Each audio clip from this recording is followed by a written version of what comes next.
Okay, now we're actually recording the stream this time around.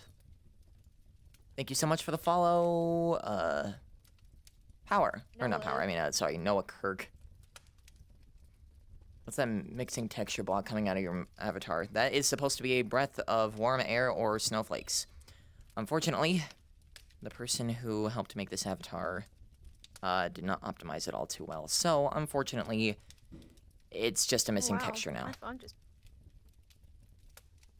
Yippee, I don't get, didn't forget to change the follower count. Yep, indeed. Had to switch it up a little bit, so now we actually have some numbers to get through. What is her TikTok? I want to follow her. This is Ender Loves Cake. She is my sister and main moderator. I'll put a hi out in the chat. Gura, welcome back. We've got 32 people sitting here now. Dude, I love the fact that like our streams are like actually getting like more attention to sit around. Oh, thanks for the gifts. Oh my goodness, Hi, thank you for the Andrew. roses, Gura. Thank you so much. She's funny. Yes, she is. We love Ender in this house. Techgasms, welcome. Okay. Now, I'll make you considering all that there lovely. is a good chunk of you here now, let's go ahead and give you a little bit of a recap of what we were reading last and where we will be continuing off of. So, And this is where I mute. in this case, the book that we started reading on was called Mrs. Frisby and the Rats of Nim, published back in November 3rd of 1997, written by Robert C. O'Brien. So, this book, you might recognize the name because it was the main inspiration for the animated Don Bluth movie back in the... No, wait, no, I think it came out in the 80s, actually. But it inspired the animated movie Secret of Nim, which was made by Don Bluth. Why is there a furry? Because this is my sister and she dresses up as one. Anyway. Now, as we were reading the book, we made it roughly around, I believe, 10 chapters almost. We are currently sitting at page 75 of the book. And as of where it sits currently, here's a little recap. As the story goes, Mrs. Frisby and her 4 children, she's a widow, her and her 4 children live on a farm that is pretty much not safe for them, but they try and get by throughout the harsh winters as best as they can. Her youngest son, Timothy, gets sick, so she goes to an old doctor that she used to know to go and get some medicine. Upon figuring out that he has pneumonia, she goes back and starts giving him the medicine. Now, unfortunately, he is so sick that even after being given the medicine, it's going to take him at least a month to properly heal up. And he cannot breathe warm air, or he can't breathe cold air. He has to stay warm. He has to stay inside. Unfortunately, during this part of the winter, the farmer starts using a plow to tend to the fields, which means that Mrs. Frisby's home and all of her children are in grave danger. Since she can't move, she's trying to figure out if there's any way that maybe she can stop the plowing from happening. So far, also thank you all so much for the follows. So far, she has made friends with a crow by the name of Jeremy, and there seems to be an underlying mystery going on behind the scenes. She has gotten wisdom from an old owl that lives in the highest tree out in the forest just outside of the farm, who has told her to go to the rats. Oddly enough, these rats that they're talking about act a little bit weird. They're outwardly taking random human resources and bringing them deep into a rosebush, which seems to be their home just outside of the farm. They were seen taking an entire telephone wire into their home as well. So, Mrs. Frisby, in a desperate attempt of trying to see if she could save her family before it's too late, has now entered the rosebush to find the rats, where she's told that she needs to talk to 2 different people. Well, rats. Nicodemus, and I believe the other one was... I forget what the other one was.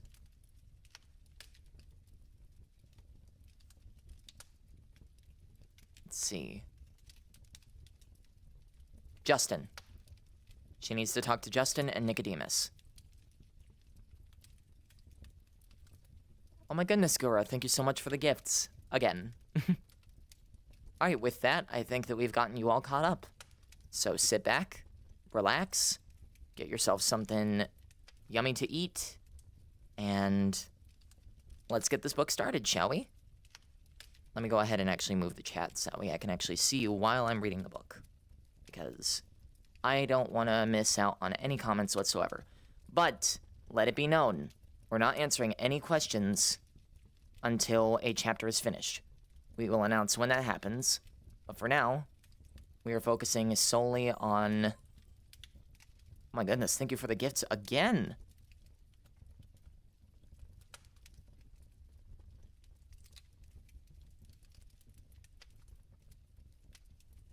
Alright, we have you now with the chat, so we're going to go ahead and just... There we go. Okay. Yep. Everything looks good. Good. And let me get back to my spot then. Ooh. A little bit in the floor. Okay. At some point during your stream, I'm just gonna crash you for the haha funnies. Do not. I will throw you. I will come to your house and I will throw you. Jokes, TikTok. It's jokes. I'm not actually gonna throw her. I do not condone I'm gonna bonk you. being physical with a women. ball bat. That's crazy. Anyway, only 3 apples tall. Yeah, I'm about as tall as Wally Darling. We don't need to like talk about it all that much anymore. Anyway. So, our next chapter to read is Brutus. I'm gonna go ahead and put this window right over here. And size up the window. Perfect. Alright, once again, everybody get comfortable. Let's do this thing.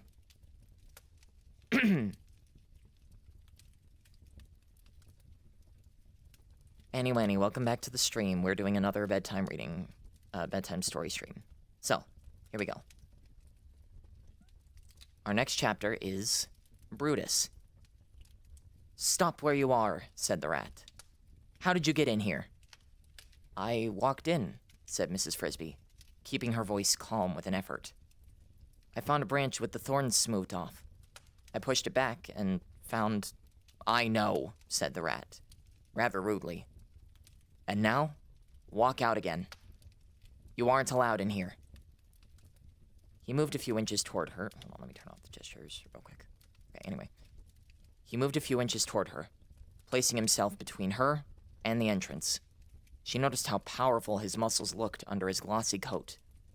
He would almost be a match for Dragon, which is the, cat on the farm. Almost, but not quite. "Go on," he repeated. "But I have a reason. I don't care what you have. Go away. You're small. I wouldn't want to hurt you." Also, hello everybody. Welcome to the bedtime story reading stream. "Are you Justin?" Mrs. Frisbee inched back as the rat inched forward. "I'm Brutus. Justin's not here." Well, that was reasonably obvious, Mrs. Frisbee thought. The rat named Brutus added, "You know Justin?" "Well, no," said Mrs. Frisbee. "That is, not exactly." "If you don't know him, how do you know his name?" Brutus sounded puzzled, and Mrs. Frisbee observed that, although he was greatly oversized and muscular, and his eyes were bright enough. He looked very young. "It was told to me by a friend. Can I see him?" "Justin? No. He's at a meeting. I'm taking his place. They're all at a meeting but me." Bad luck, thought Mrs. Frisbee. He's a substitute. She said, "Then I'll wait for him." "No," said Brutus. "You can't stay here. I've got orders. Now go, or I'll have to take you out myself." He moved forward again. "My name," said the mouse desperately, is Mrs. Jonathan Frisbee. I want to see Nicodemus. It did not work. I don't care what your name is, and you can't see Nicodemus. That's for sure. Brutus now looked both puzzled and annoyed. Move on, and be quick. All right, said Mrs. Frisbee. You needn't force me. I'll go. She turned slowly and walked back towards the way that she came. She felt like crying. After coming all of this way, after flying to see the owl, to be turned back so abruptly at the end. She thought, as she walked into the darker part of the bush, maybe she could just wait for an hour or so, until the meeting, what kind of meeting could it be, was over, and then go back. And perhaps the rat named Justin would be at the entrance then. But would Justin pay any more attention to her than Brutus had done? She had a feeling that he would. But when she stopped, she heard footsteps behind her. She looked back and saw that Brutus was following her. So she started again, hurrying to keep out of his sight. After a while, she paused again and listened. This time, there was no sound. He must have gone back to his post. She sat down on the ground. Then, ahead of her, in the direction of the place where she had entered the bush, she heard a rustle, a faint scraping noise. It was the branch that she had pushed to get in. Someone else is moving it. Someone was coming in. Walking along the narrow path toward her. It must be another rat. Suddenly, she was terrified. What would he do, meeting her unexpectedly here? She shrank to one side, as close as she could to get to the wall of thorns, hoping that whatever it was, or whoever it was, might go on past, not seeing her. Then, he came around the curve, and she saw him. Her old friend, Mr. Ages, the white mouse. He was moving extremely slowly, and she realized that he was limping badly. One of his legs was injured. It was wrapped up in splints and bandaged. Mr. Ages, she called softly. It's Mrs. Frisbee. Who? He peered into the shadow. I can't see you. Mrs. Frisbee. She moved into the middle of the path in front of him. Why, so it is. Mrs. Frisbee. How do you do? He sounded cordial enough, but he was startled. I didn't know that you...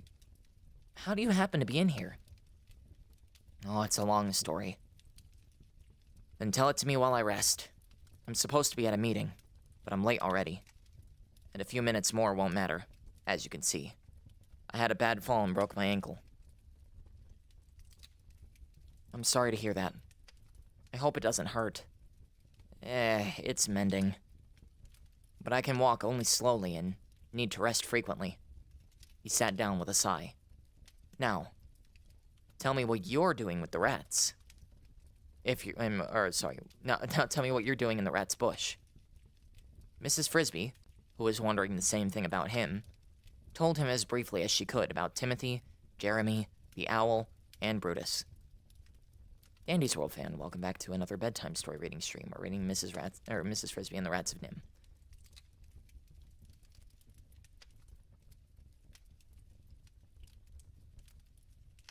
You went into the owl's tree? Yes, but I was very afraid. Well, I should think so. That took courage. I had to do it.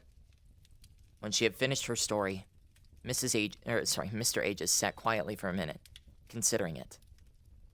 Poor Timothy, he said at last. I should have thought of that myself. But, of course, when I gave you the medicine, the weather had not yet turned warm. And then I fell and broke my leg, and I forgot all about it. He stood up. I think, he said, that you should come with me back to the entrance. But I can't. Brutus will still be there. Mrs. Frisbee, having done all that you have done, you're not going to give up now. I'll talk to Brutus. You know him? I have known him since he was born. He's not very old, you know. I think he will do what I ask." From the way he said this, Mrs. Frisbee could tell he did not merely think it. He knew it. But how? "All right," she said doubtfully. "I'll try again. But I don't understand. How do you know, Brutus?" "We had better move along." They started back toward the entrance at Mr. Ages' slow, limping pace.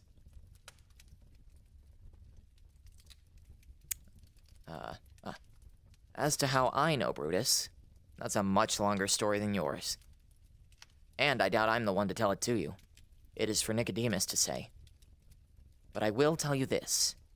If we go in the entrance, as we will, if you're to ask for help, you must promise you will never tell anyone anything at all about what you see and hear." "I will promise," said Mrs. Frisbee. Again, she thought she had no choice. The owl told me that too. When they approached the entrance again, Mrs. Frisbee saw that Brutus stood at his post as before, but that another rat had joined him. 2 of them, she thought. I hope Mr. Ages knows them both.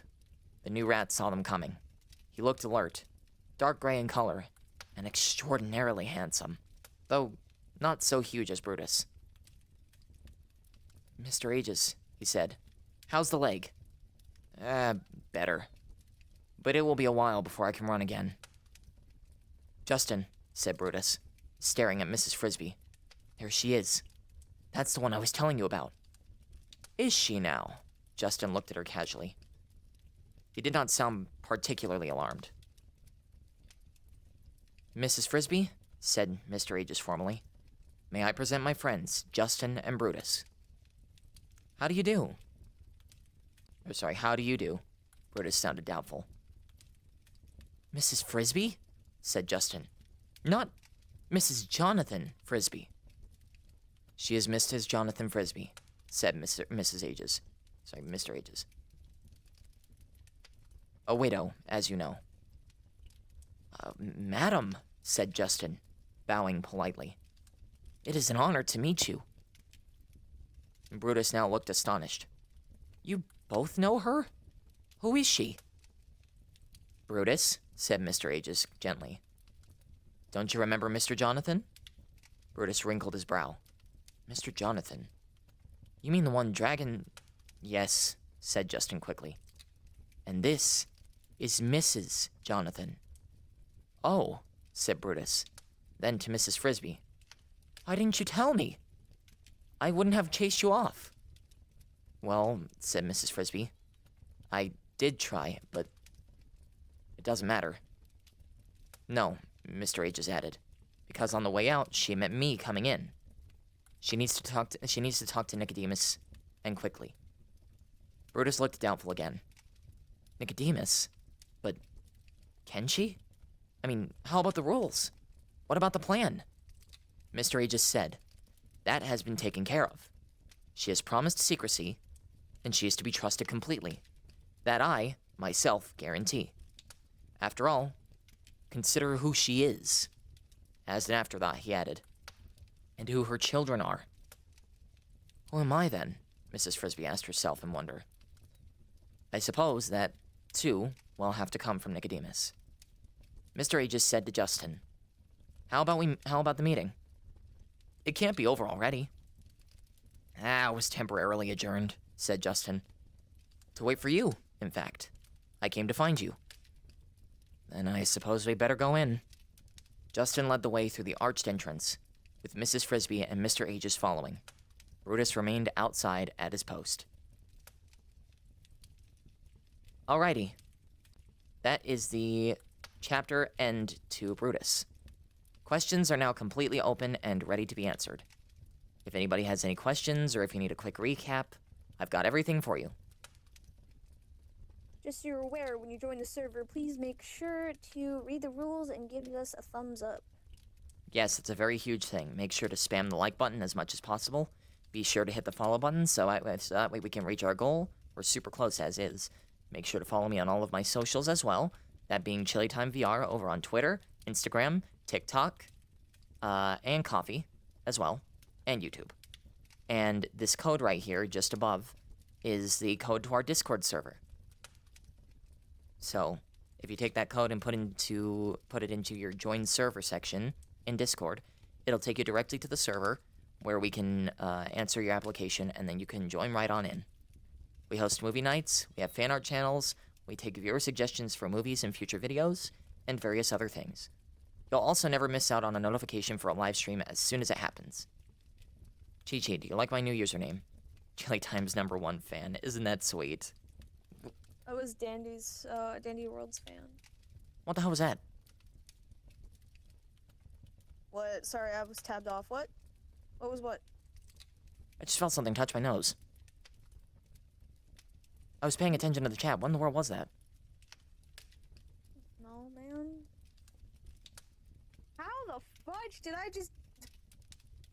How do I have drift stick when I'm using a keyboard? So is bedtime story? Yes, RJ, we are doing another bedtime story stream. What time are you live tomorrow? Usually, live streams happen at around 8 p.m. Mountain Standard Time. Figure out the time zones for you, so that way it correlates as best as it can. I was Dandy's World fan before, If but need anyway. be. Yeah, I know. What time? Mountain Eight. Standard, sorry? 8 p.m. Mountain Standard Time. Okay, so that's 7 p.m. Pacific time, 8 p.m. Mountain Standard, 9 p.m. Central, and then 10 p.m. Eastern I wanted Standard. to say your little avatar is super adorable. Thank you! This is a custom Konica made by a friend of mine named Fishybowl VR over on Instagram. They are a wonderful photographer and content creator. I highly suggest following them on Instagram. I'm back again, and about time too. Welcome back, Pepsi Man. Where is Mountain Standard? It's over in the west. It's near the west side of... That thing took your cup. What thing? What? Huh? Where the fuck did... I was looking at chat. Hold on, what? Where did my did your cup go? I just had it. It's not on the table? Ender, can you check the table? The cups on the table are not there anymore. We only have this. What? Well, I mean... I just set the table before I started the stream. I know, I saw you do it. Everybody's staying behind me. What? What in the world? There's nothing behind us, guys. No, Ender, the cup. It's on the couch. That's not a couch. Oh, it is on the couch. Wait. I told you. What the fuck? I didn't place it there, I don't think. Well, I can't turn it over, so you're gonna have to do it for me. I got it. That was odd. Could have sworn that I placed it right next to me. Literally popped up. It was behind you earlier. Makes sense. Mine is almost past my bedtime. Well, it was certainly odd. Not that big of a deal. Oh well. Would you like me to refill your teacup? Because it was turned upside down, so it's probably... Oh, yes, please, if you would.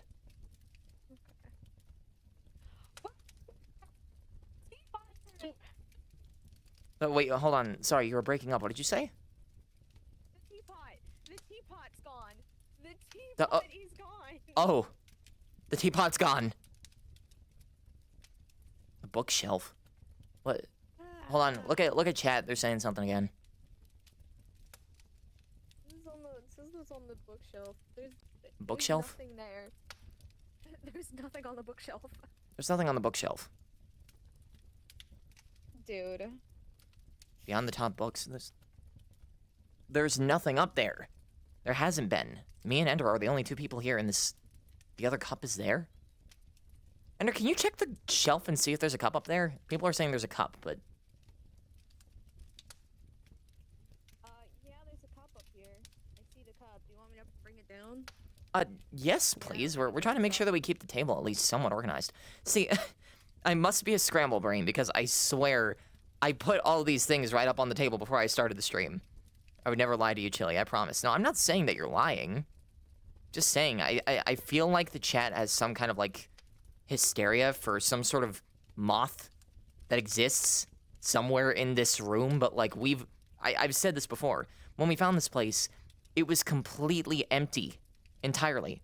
Sure, it was super dusty and filled with cobwebs, but when we found it, we cleaned it up. We made sure to get exterminators and everything. Look up there, it's up on the bookshelf. That bookshelf is completely clean now. We took the cup away. Yeah, guys, Hi, Lingy. there's Welcome. nothing there. Welcome back to another... You missed it. Okay, listen. We're not gonna have this whole thing again. We did this last stream. People are saying, oh, there's something up on the top shelf. Oh, there's a moth. Hey, there's a bug. There's something up there. But... guys, there's nowhere to look behind the bookshelf. Those things are literally, like, crafted into the wall. There's nothing that could be behind it. So whatever is up there is rage baiting us for real. What? On my life, I swear. The bookshelf, Chili, please. I'm begging you. Ugh. Okay, look, fine. We'll pander you. Ender's gonna go check the bookshelf. She's gonna check everything. I've gotta sit here and make sure that I read the chat. We're literally checking everything on the bookshelf. We promise you. Ender, was there anything on the there's even bookshelves over there. Is there anything behind there? It's literally just a... no, there's nothing there. That's Okay. literally just a little... Oh. Watch where your tail goes. Oh, I'm so sorry. I'm so sorry. It's okay, it's okay. You're fine. It leaves before you look. See, that's what everybody says. But, like, we've monitored this place for days. Even after the streams, we make sure to check the bookshelf. We make sure to check our little bunk beds that we have up here. We make sure to check the stove. We make sure to check the fireplace. You're literally reading a lot.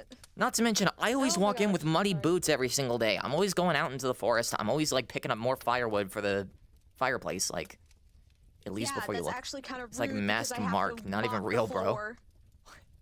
Yeah, we need to get better about mopping the floor, like, honestly. I mean, the carpet seems fine, but still. I'm the one who does the mopping. You need to stop bringing your muddy ass boots into the I'm house. sorry, okay? Listen. I'm just a very forgetful person. I forget to take off my boots before I walk in. And even then, usually the door frame is wet because it's raining outside a lot of the time. So I don't want to get wet socks. You understand how disgusting wet socks are. Behind you. Oh, I do. See, I'm not gonna continue doing this, okay? Listen. We're not doing this whole thing where I'm gonna keep looking behind me and then boom, there's gonna be nothing there. Ha, you got a funny teapot little is thing. behind you. Huh? The teapot's behind you now. What in the world? Well, Okay, well, we now have the teapot. yeah, we got the teapot now, so we can just put it back on the table and we can continue. Do a face reveal. Go to my YouTube channel. All of my streams from there have my face in them. People actually think this isn't scripted and on purpose. I don't know what you're talking about. We started the live stream. All we do is sit here and we read books. That's it. We're meeting Miss Frisbee and the rats. Yes. We're about to Yeah. read the rats. All right, everybody. Quiet down. The Simmer rats. down. The rats. Simmer We down. are the rats.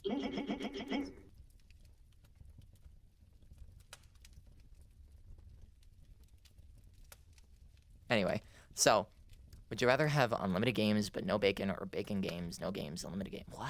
I think I just had a stroke. Can the furry low-key... Hey, we don't talk like that. Just because you told me to shut the fuck up, I'm not going to. This is my moderator and my I will sister. be talking over Chili the entire time he's reading now. Ugh. Ugh. Anyway, is this rage bait or something? No rage bait. We're here to just read you bedtime stories, which is what we're about to get back into. So, everybody, let's quiet down, get cozy, get comfy. We're about to read the next chapter. So, The teacups are gone. what are you talking about? We just placed them on the table.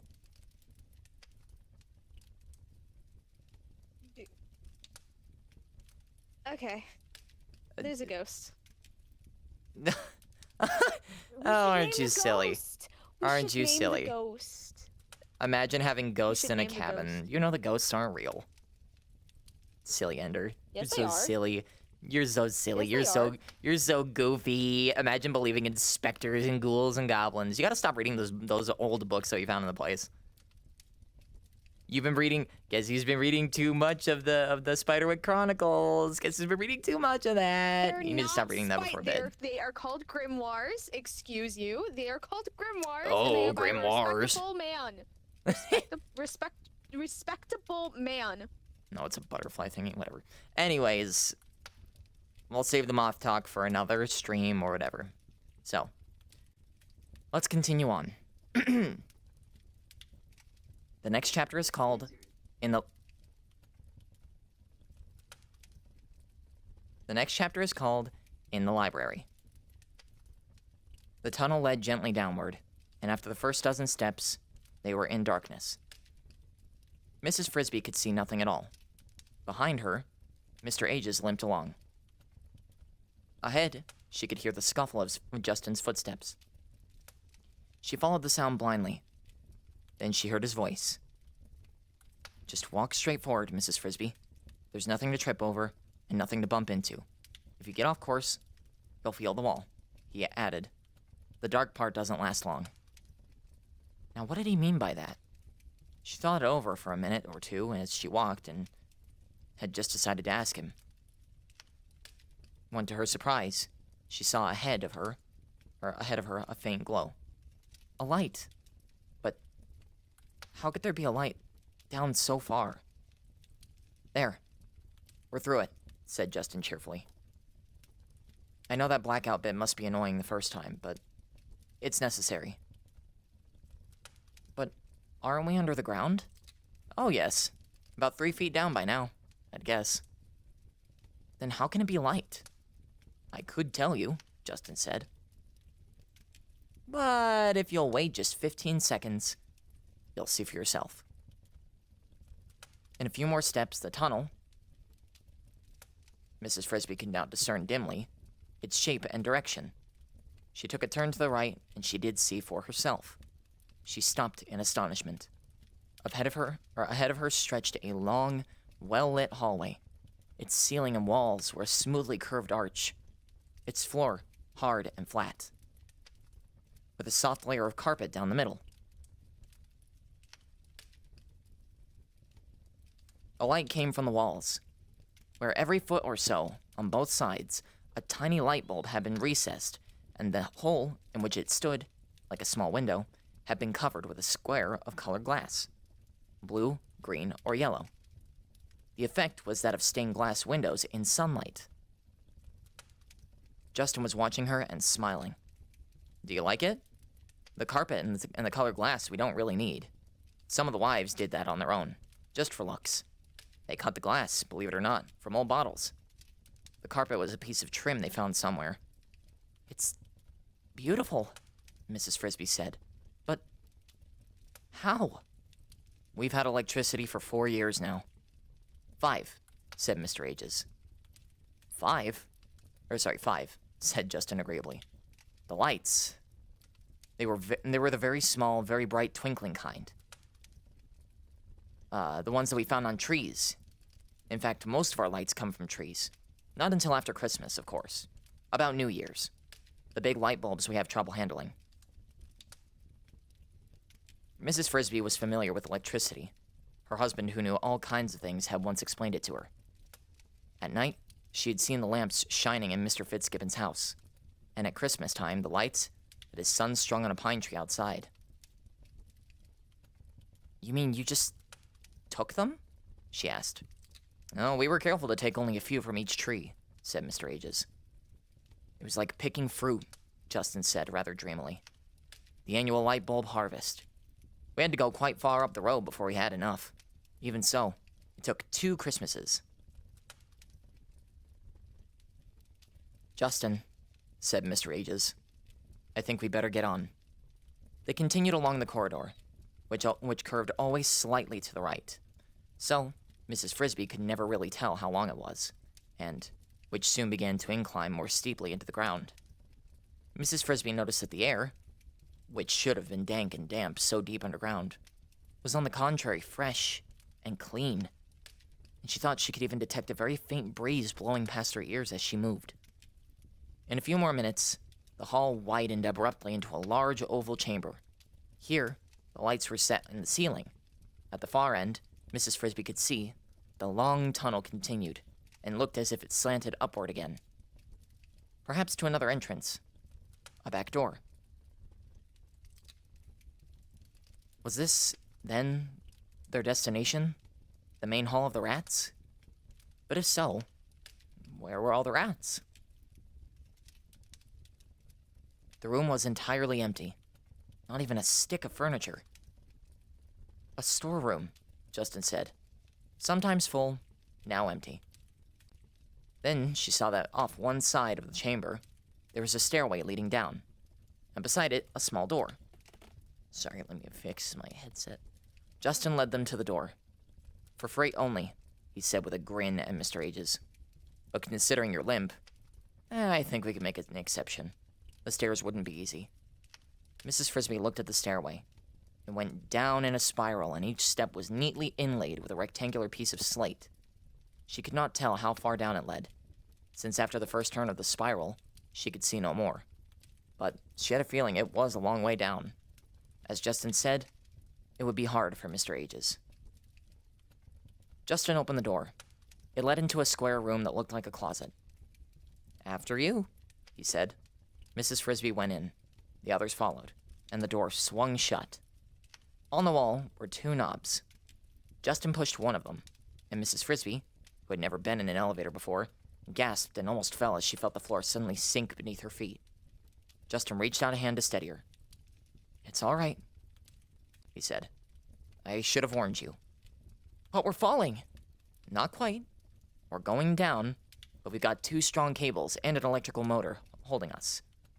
Still, Mrs. Frisbee held her breath during the rest of the descent, until finally the small elevator came to a gentle stop and Justin opened the door. Then she breathed again and looked out. The room before her was at least 3 times as big as the one they had just left, and corridors radiated from it in as many directions as petals from a daisy. Directly opposite the elevator, an open arch led into what looked like a still larger room, seemingly some kind of assembly hall, for it had a raised platform at one end. And now there were rats. Rats by the dozens. Here, let me straighten my back. Goodness. Rats by the dozens. Rats standing and talking in groups of 2s and 3s and 4s. Rats walking slowly. Rats hurrying. Rats carrying papers. As Mrs. Frisbee stepped from the elevator, it became obvious that strangers were a rarity down there. For the hubbub of a dozen conversations stopped abruptly, and all heads turned to look at her. They did not look hostile, nor were they alarmed, since their 2 companions were familiar to them, but merely curious. Then, as quickly as it had died out, the sound of talking began again, as if the rats were too polite to stand and stare. But one of them, a lean rat with a scarred face, left his group and walked toward them. "Justin, Mr. Ages. And I see we have a guest." He spoke graciously, with an air of quiet dignity, and Mrs. Frisbee noticed 2 more things about him. First, the scar on his face ran across his left eye, and over this eye, he wore a black patch, fastened by a cord around his head. Second, he carried a satchel, rather like a handbag, by a strap over his shoulders. "A guest whose name you'll recognize," said Justin. "She is Mrs. Jonathan Frisbee. Mrs. Frisbee, this is Nicodemus." "A name I recognize indeed," said the rat called Nicodemus. "Mrs. Frisbee, are you perhaps aware of this? Your late husband was one of our greatest friends. You are welcome here." Thank you," said Mrs. Frisbee. But she was more puzzled than ever. "In fact, I did not know that you even knew my husband, but I'm glad to hear it, because I've come to ask your help. Mrs. Frisbee has a problem," said Mrs. Ages. "An urgent one. If we can help you, we will," said Nicodemus. He asked Mr. Ages, "Can I wait until after the meeting? An hour? We were just ready to begin again." Mr. Ages considered. "An hour will make no difference, I think." Nicodemus said, "Justin, show Mrs. Frisbee to the library, where she can be comfortable until the meeting is over. By this time, the last of the others other assembled rats had made their way into a large meeting hall, where they sat facing the raised platform. Nicodemus followed them, pulling some papers and a small reading glass from the satchel at his side as he walked to the front of the room. Thank you all so much for the follow, by the way. Justin led Mrs. Frisbee in another direction, down a corridor to their left, and again, she had the impression of a faint, cool breeze against her face. She realized that the corridor she had walked up above, was merely a long entranceway, and that the halls around her were the rats' real living quarters. When the one down which Justin led her was lined with doors, one of which he opened. "In here," he said. The room they entered was big, square, well lit, and had a faint, musty smell. It's reasonably comfortable. And if you like to read, he gestured at the walls. They were lined with shelves from floor to ceiling, and on the shelves stood, Mrs. Frisbee dredged in her memory, books, she said. "They're books." "Yes," said Justin. "Do you read much?" Only a little," said Mrs. Frisbee. "My husband taught me. And the children." She started to tell him how, laboriously scratching letters in the earth with a stick. It seemed so long ago, but Justin was leaving. "Excuse me, I've got to go to the meeting. I hate meetings, but this one's important. We're finishing up the schedule for the plan." He pronounced it with a capital P. The plan? But he was out the door, closing it gently behind him. Mrs. Frisbee looked around her. The room, the library, Nicodemus had called it, had, in addition to its shelves of books, several tables with benches beside them, and on one of these were stacked more books, some of them open. Books. Her husband, Jonathan, had told her about them. He had taught her and the children to read. The children had mastered it quickly, but she herself could barely manage the simplest words. She had thought perhaps it was because she was older. He had also told her about electricity. He had known these things, and so, it emerged, did the rats. It had never occurred to her until now to wonder how he knew them. He had always known so many things, and she had accepted that as a matter of course. But who had taught him to read? Strangely, it also emerged that he had known the rats. Had they taught him? What had been his connection with them? She remembered his long visits with Mr. Ages. And Mr. Ages knew the rats, too. She sighed. Perhaps when the meeting was over and she had a chance to talk to Nicodemus, and had told him about Timothy and moving day, perhaps when that was settled, he could explain all this to her. She noticed that at the far end of the room, a section of wall where there were no bookshelves. There was, instead, a blackboard, covered with words and numbers written in white chalk. There were pieces of chalk and an eraser in a rack at the bottom of it. The blackboard stood near the end of the longest end of the tables. Was the library also used as a classroom? When she looked at the blackboard and, rather laboriously, read what was written on it, she saw that it was not. It was rather a conference room. At the top of the board, in large letters, were printed the words, "The Plan of the Rats of Nim." And that is another chapter complete. In this case, Yo, let's go. Drink some water. indeed, make sure everybody to drink some water, hydrate.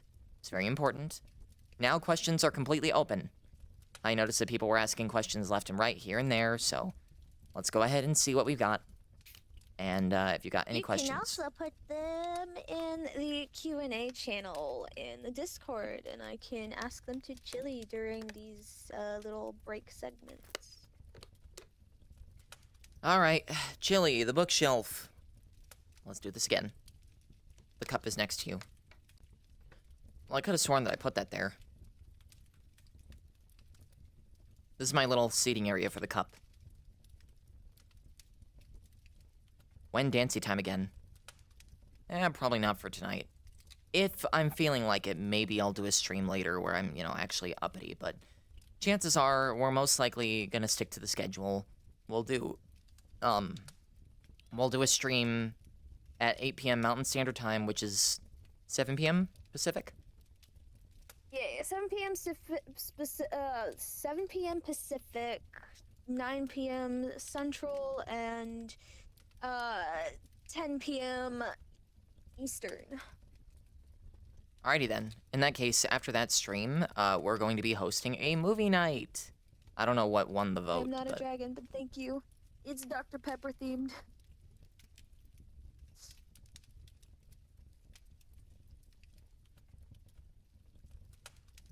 so it seems like the votes really did win. So tomorrow, our very first movie night will be taking place. When does the story take place? Because I can't tell. So chances are they take place roughly in the 70s to 80s.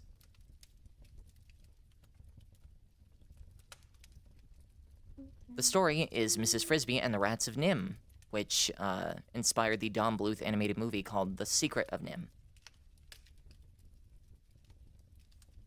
What movie we watching? Well, the poll over in the Discord said that How to Train Your Dragon won by a landslide compared to the Sonic movie. So, we'll be watching the original How to Train Your Dragon. The cup looks next to you. Yeah, this is my little seating area for my cup. I put this here when I'm done drinking my tea.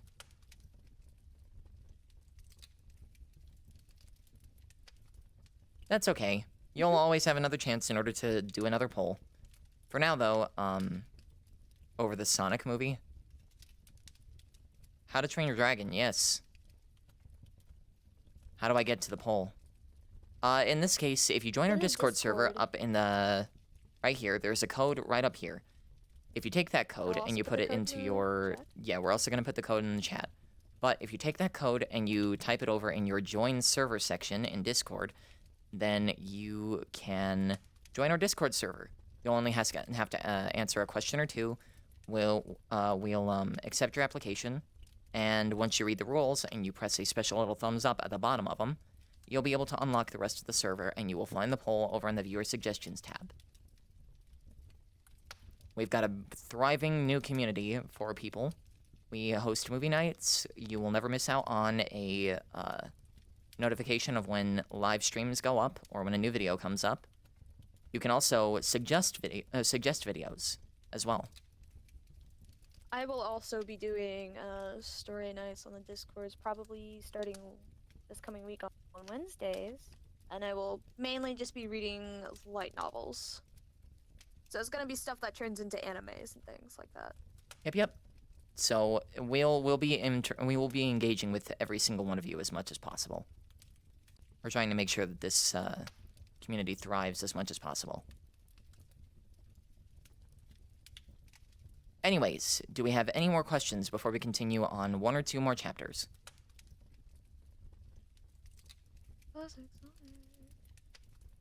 So cute when you pointed the Discord thingy. Like this. There's also our follower count, count over here. The Discord thingy's here. Yep. It should. So, the channel you were looking for is viewer suggestions under for the fans. It's the bottom one there.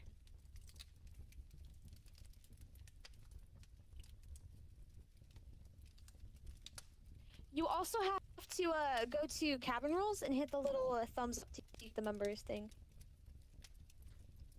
Hi, sorry for the bother. You're never gonna be a bother. I love when people ask questions, so don't you worry, Jampy Plays. How do you make your tracking so smooth? Well, for one, you gotta have good internet. Second of all, I am using some of the most high-quality trackers on the market, Vive 3.0s. I have chest tracking, hips, I have 2 feet. So in this case, with the 2 base stations that I have, with the lighting, that I have in my room, it just comes off as very, very smooth. So in this case, it's indiscernible whether or not this is actually animated or not. And I think that's just fantastic. Oh, for viewer suggestions, if you do have movie suggestions, they can go in that channel as well. So if you want to see something in the future, go ahead and place it there.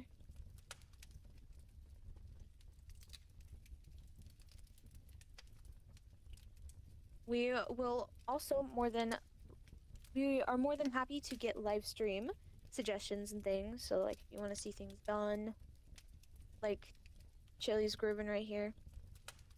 Spray your shelf with bug spray? We do. Every single day. Okay. Ender ban him. Ban Meemaw, Pokebot. Ban him. They're already gone. Oh, that was quick. Chili as the model is so cute. Ah, thank you. That's so sweet. Welcome back, Onyx. Can't wait to get this remade. Someone suggested we watch Wall-E. I think we need to do that one day. Absolutely. We don't even need a poll for that. Ew. When I say that we're watching Wall-E, we're watching Wall-E. That's fine. I have a physical brain too. Sunday, Oh. I'm going to make like a little I'm gonna make a channel that's just stream, like a stream what is it called? Calendar? No, schedule. Schedule. It's gonna be a stream schedule. Yeah, I'm gonna have Yuzuru draw out a whole chart for the schedule and everything. We'll have it drawn out in the font that we created specifically for like the logo and everything. Oh my gosh, I should have put my freaking logo up in this stream somewhere. That would have been nice. We can do that next time. I'll do that next time. You should stick to the sky thing. The skybox? Oh, the skybox? I feel like the lighting was a little bit dim in there, you know, when it came to our avatars. Felt like it was a little dark. Yeah, it was. Don't worry, chances are we'll be looking for other worlds to host in. Honestly, love the stream vibes, super chill. So these are the most, like, chill kinds of streams that we do. But usually, live streams during, like, happy hours are very energetic, full of music, full of dancing and running around. I had to do 139 jumps last stream. That killed me. That was tiring. Pepsi Man, I'm sorry that you have a tumor. That's a cool avatar, not gonna lie. Thank you. This is a custom Konica avatar built by a good friend of mine named Fishy Bowl VR over on Instagram. Is there a manga on that I have bookshelf? a friend named Good Fishy Bull, which is hilarious. I mean, yeah, we do have manga on our bookshelves. We have manga, we have encyclopedias, we have fantasy books, we have adventure books, we have horror books. We've got literally everything. Unfortunately, due to the virtual constraints of our existence, they're really only just solid blocks. So even if we were to pick them up, if we even could, and open them, then they would literally just be low poly bricks with just the covers. How are you reading the story with your headset on? A It's open magician on a never tab in his reveals that. headset. I'm about to get my ass beat. I'm sorry.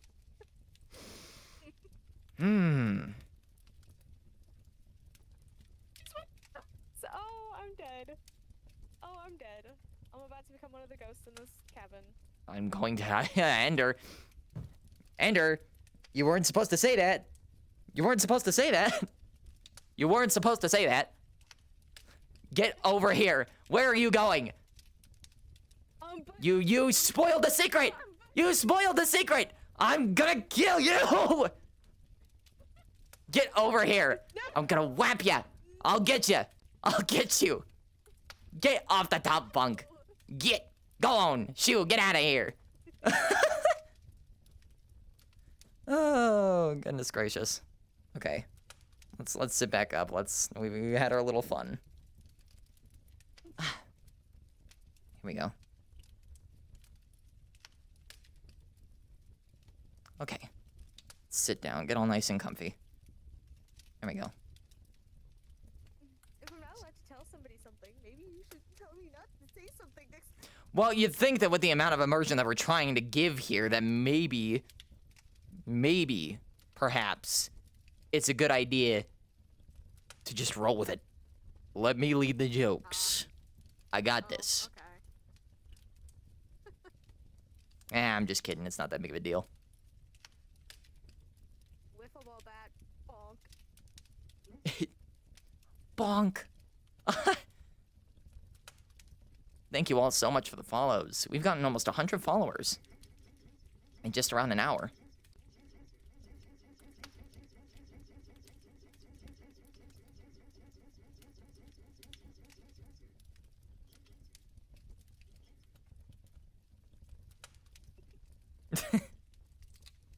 What a goober she is. I love my sister. Boy or girl or non-binary, I am a man. 21 years old, pushing 22. I like your character, thank you. It's a custom-built avatar made by my good friend Fishy Bowl VR over on Instagram. You should go and give them a follow.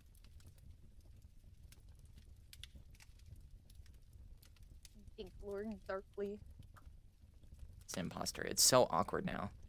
What? What's awkward? There's my cup. There's my cup. April Fools! You're like 5 days late to that. I didn't suspect to hear lizard spam. My goodness. Yeah, she's silly like that. She's in a good mood today. Sorry. I am, yes. What are you drinking? I'm not- drinking some herbal chamomile tea with a little bit of a raspberry zinger in it. I have unconventional tea tastes. Don't judge me. So good. Oh, you think so? Yeah. Oh, wow. Please don't dump it on me. Why would I dump it on you? What? Why would I dump it on you? It's freaking hot. Why would I do that? I'm sorry. I just man, before stream I had gotten back from dinner with my family and I had my sister nearly dump a hot thing of tea on me. So Well, I would not do that to you. I know you're a much better sibling than my sister. It was Are Vive 3.0 standalone for Quest 3S? No, unfortunately not. They require a big PC setup. Happy Easter Fools. Best movie you ever watched?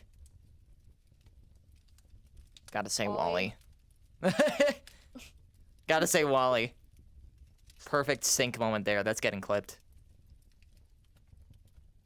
Guys, what's the name of the yogurt my mom has in her cabinet? so well. I just know you so well, my guy. Yes, you do. My favorite movie is How to Train Your Dragons. Oh, does it need base stations? So I'm Absolutely. kinda happy we get to watch tomorrow. How are you doing? I'm doing quite well, Kyler, the creature creator. How are you doing? My favorite movie is you. Dang! Okay. Oh. Whoa! Dude, that like sent... Oh, dang. Okay. Okay. Okay. Okay.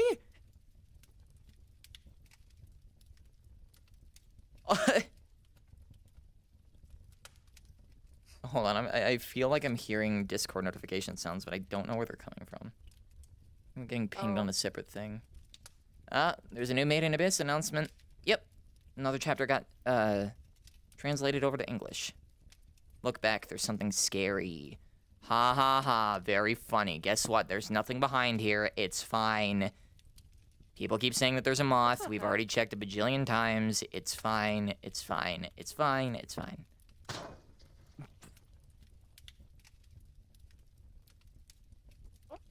What was that? That was the Minecraft Mace noise. I thought something dangerous just happened, like IRL. Like, are you okay? Yeah, it was the maze for Minecraft. I thought you got shot or something. What in the... No, okay, I won't use that Oh. soundbite again. I'm so sorry. I was actually, like, terrified. I was like, what was that? Loki, and there's a face on top of the bookshelf. There's no face on top of the bookshelf. There is nothing there.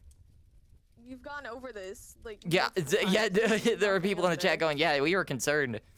Wow.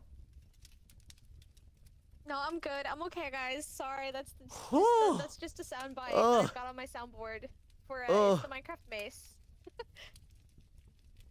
Sweet Mother Mary. Oh.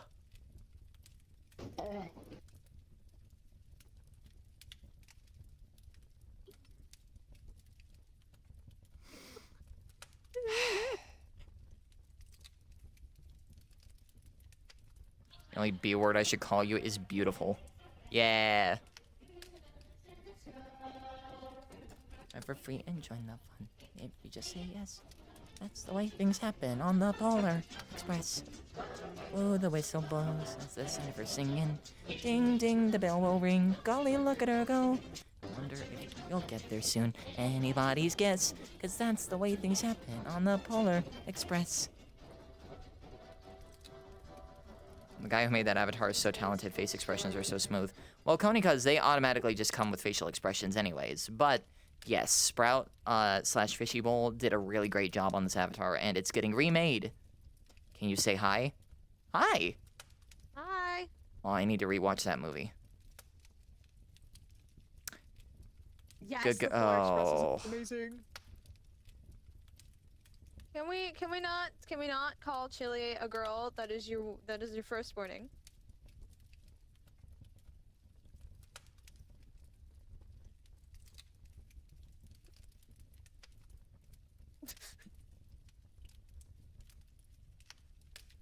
No, I'm just kidding. That's a boy, dude! Tweaking. Bro, he's tweaking. I just heard Tay, or like, in my mind, I heard Tay going, or not Tay, I mean, I heard Adib going, that's a boy, dude! Dude! Death stare scared me. Oh, okay.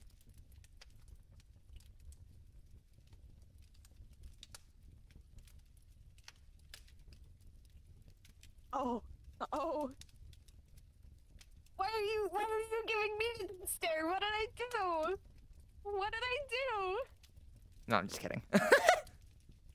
Uh, I'm getting concerned. No, don't worry about it. Why are you scaring me? Sorry, Glorb. Sorry, Glorb. Happiness is not our destination point. It is the way of traveling. Wow. Yep. That's profound. Tilt your head while doing it. It can low-key be fire. Should I do that? Should I do like should I do the head tilt? Should I Do do you that? have any ibuprofen? I have a I got a headache. That's crazy. Okay. No, I do. Let's see if we do it. Okay, here we go. We're gonna put the cup away. We're gonna do the death stare. We'll do a head tilt. So hold on, here we go.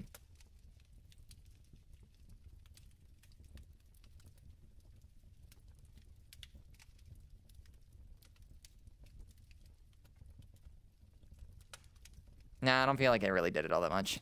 I don't think it landed. Head tilt just doesn't work. Anyway. That's creepy. Listen, chili time isn't all just about, happy-go-lucky feels. Gotta have a little bit of a spook factor in there. Oh my god, I hated that. And that reminds me of Golden Freddy. Death stare is too cute to be a death stare. See, that's what I see it as. Why the red girl scared me. Golden Oh, Freddy? dude, I spooked everybody in chat. I think I scared them away. There is nearly 70 people watching this right now. Wow. I see you, lurkers. I see you. Also, Jano, I'm sorry that I didn't thank you for all the gifts, including Jampy as well. Thank you for that. Nice avatar. Thank all of you. you for the stuffers.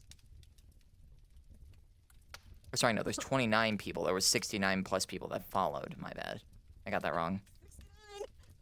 69! Hey, ah! What? Okay, anyway. So, can you pick up a book? Unfortunately, all the ones on the back are completely attached to the wall. We can continue reading. Yes, that's what I was gonna say, is that we should continue reading. In which case, with the way that things are going, it seems like it'd be... Who's a good baby? Look at you, you're so sweet. You're basically the cutest thing I've ever loved after my cats. Crazy. That's so sweet, though. 38 more followers. A cute death stare that is much scarier than horror movie. Yeah, I agree. Seems about true. Okay. Let's get this going. Make sure to spam that like button as much as possible. Let's see if we can get to 10,000 likes before we hit the 1 hour and 30-minute mark. Also, be sure to follow. Young Breezy's in the chat. Heck yeah. Breezy, What book were you reading hi! again? We are reading Mrs. Frisbee and the Rats of Nim. No spamming in chat. Jay, I love your Even if avatar. it's Thank you hi, so please much, don't spam Clover. hi. I love your name. If shortness is your power, what are you without it? I'm actually nearly 6 foot. JC, you get one more warning. Please stop spamming. Hi, my favorite peoples. How are you doing? I'm gonna spam the heck out of my screen. I mean, we don't want to spam in chat, but if you want to spam that like button, then you can absolutely do that. Just open my TikTok and take me to computer live, and you're stare at me like I'm your dinner. Okay, well, thankfully I'm not a cannibal, so you don't have to worry about that. Instead of spamming in chat, we should spam in likes. Yes, let's do that instead. Yes, please spam the Oh my likes gosh! instead of Oh, the chat. oh, those likes are climbing up. Oh, that was oh, wow. Okay, thank you for that. Let's go. Oh my gosh, we are really jumping in likes here. Let's see if we can make it to 100,000 likes like we do for each stream. If recording and likes are your power, what are you without it? An animator, a writer, a director, a voice actor, a streamer, Drama kid. also a theater kid, drama kid, whatever you want to call it. I'm a lot of different things. I blanked Cringe. on the name theater. You're cringe.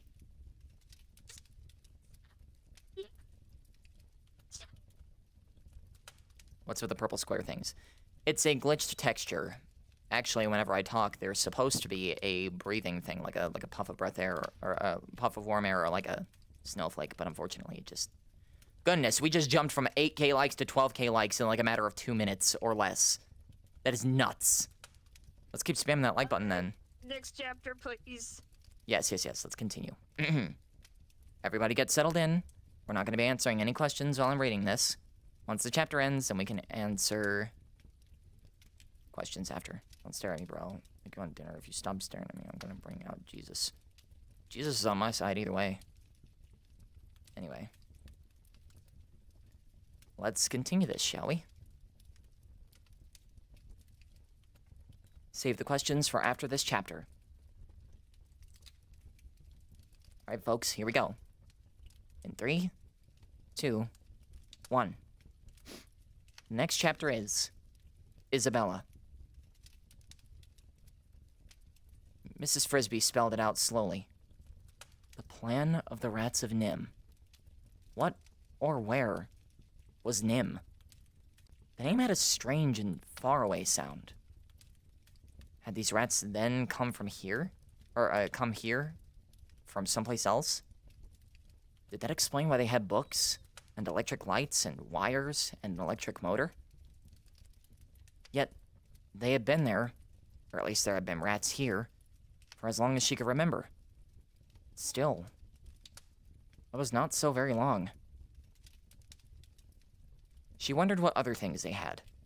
Suddenly, she had an almost overwhelming desire to look around, to see what was behind the other doors and down the other corridors. She went to the door, opened it, and looked out into the hall. It was entirely deserted. Silent. Except that when she listened carefully, she could hear a faint humming in the distance, as if something were running. Another motor? She started out into the hall, and then changed her mind. Better not. Nicodemus had been friendly. They had all been friendly, but explicit. He had said she was to wait in the library, and she was not there to pry, but to get help. She went back into the library, closed the door, and sat on one of the benches. The books on the table were mostly paperbacks, small enough so that the rats could handle them easily enough, but too big for her. So she sat in front of the blackboard and looked at it again. Beneath the title, across the top, in neatly chalked handwriting, were columns of words and figures. It read, Schedule, January, Group 1, 10, oats, 30 loads, 2 BU. Group 2, 10, wheat, 30 loads, 2 BU, and so on and so forth. The rest of the blackboard was filled with more rows of figures, each headed by the name of a month. February, March, April, May, and so on through July. At the bottom, a separate square was ruled off. Plows, Arthur's group, 14. Plow number 2, complete. January 1st. Plan number 3, complete. February 10th. Plan number 4, complete. March 20th.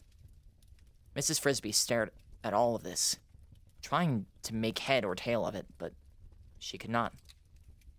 It was quite incomprehensible. Your voice has so much voice acting potential. Yes, I am. She was still puzzling over it when the door opened and a rat came in. It was a girl rat, small and quite young, judging by her looks. She was carrying a pencil and some papers and looking at the papers as she walked, so that she did not see Mrs. Frisbee at first. When she did, she gasped and dropped the papers, scattering them all over the floor. Her eyes opened wide. "Who are you?" she asked. "I don't know you. How did you get in?" She backed towards the door. "It's all right," said Mrs. Frisbee. "I'm a friend of Mr. Aegis." The rat was very young indeed. Only a child. "But why are you in here? Who let you in?" "Nicodemus. He told me to wait here." The girl rat looked doubtful. You might be a spy." "A spy? How could I be? A spy from where?" I don't know. From outside. Maybe Nim?" Yo, we need to take care of Eugene in the chat. Thank you.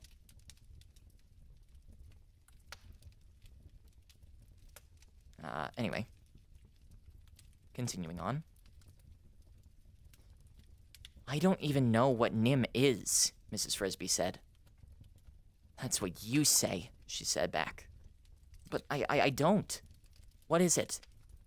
asked Mrs. Frisbee, feeling slightly annoyed. "It's a place." The girl rat, her alarm apparently subsiding, began picking up her scattered papers. "I'm supposed to be practicing at my reading." "What kind of a place?" "It's where we all came from. I don't know too much about it. I've never been there." Yeah, let's get DJ out of here too. Good job. Anyway. "I've never been there."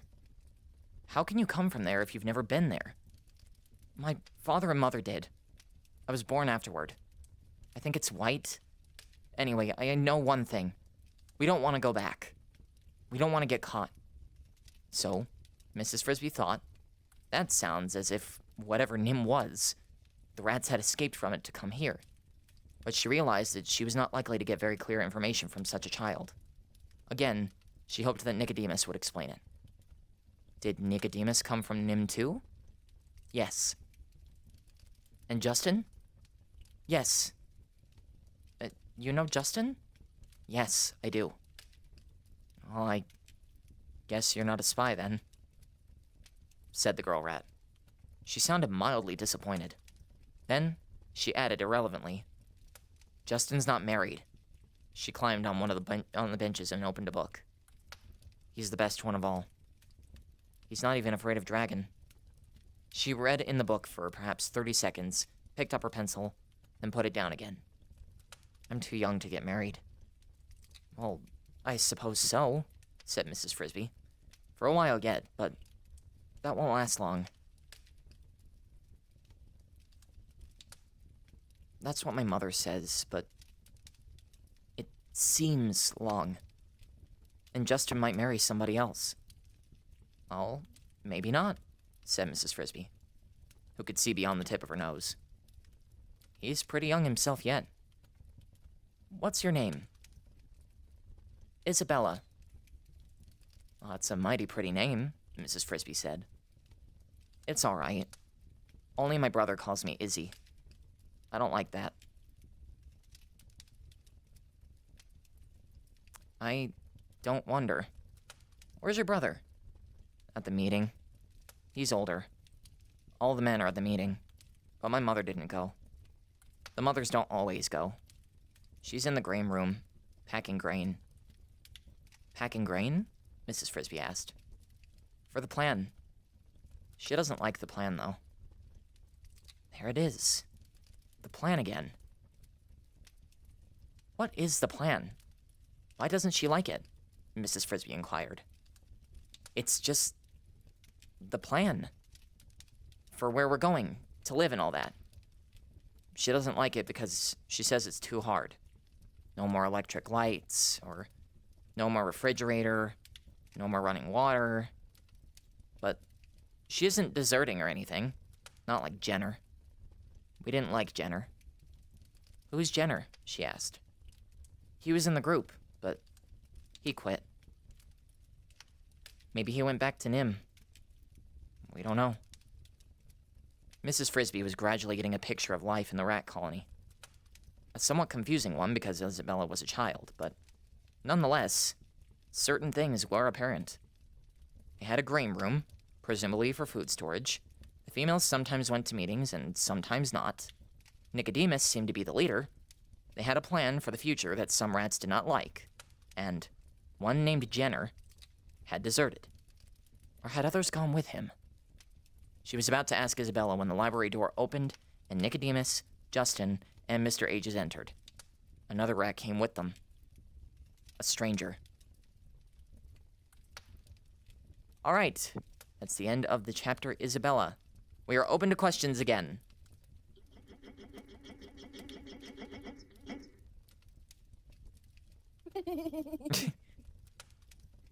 Now, if you have 2 mil, what do you do with it? I save my family first. I don't worry about anything else. Before I ever decide to focus on me, I'm going to help my family first. This story is really interesting. I know, right? It's such a fun one. I just got here. Is this a real or fake story? We are reading a book. It's called Mrs. Frisbee and the Rats of Nim. It, inspired the animated Don Bluth movie called The Secret of Nim. Are you aware that you are a perfect person for storytelling? Your voice is great to listen to while I play my game. Ah, that's so sweet. You're a lurker. Yes, I appreciate it. I get a lot of people saying that, I have a good storytelling voice, but I don't know, I keep it humble. Just so everyone's aware, Chili just learned what a lurker is, so he's probably gonna use it a couple of times.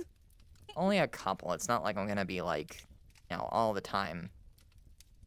I love how you have, like, emotions with the reading.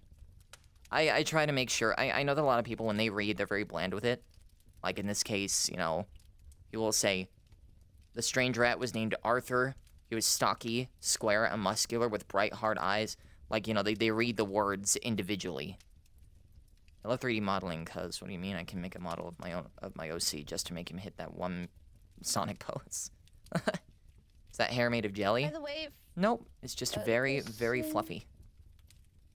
somebody asked what liqueur is. It is something you mix into an alcoholic drink. If you're under the age of 21, do not do that unless it is okay in your country. In the United States, if you're under 21, do not drink alcohol. Please.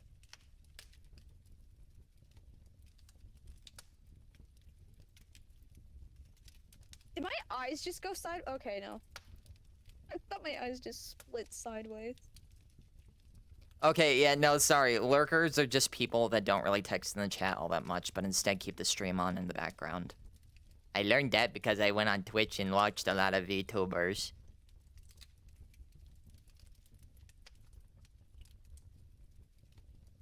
Can I join you? Unfortunately, bedtime story streams are only for me and Ender specifically to attend. However, if you decide to join the Discord server using this code, you can get updates as to when I will be doing a live stream where I want as many fans to come and join me as possible.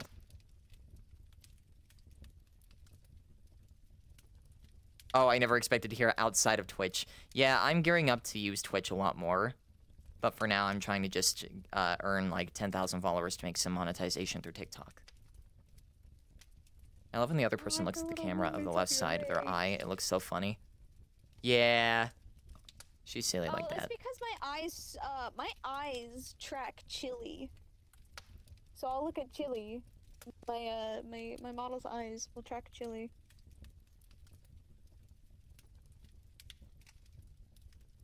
Twitch can be pretty quick on the draw, I'm told. Yeah, to a certain Okay, degree. But that's if you focus on bad things specifically. Otherwise, though, it's fine. I've seen people play the Outlast Trials, no problem at all. That's one of the most graphic games I have ever played in my life. You don't get flagged or nothing. Hello, everybody. Welcome to the live stream. This is a bedtime story stream. We've been reading Mrs. Frisbee and the Rats of Nim for people.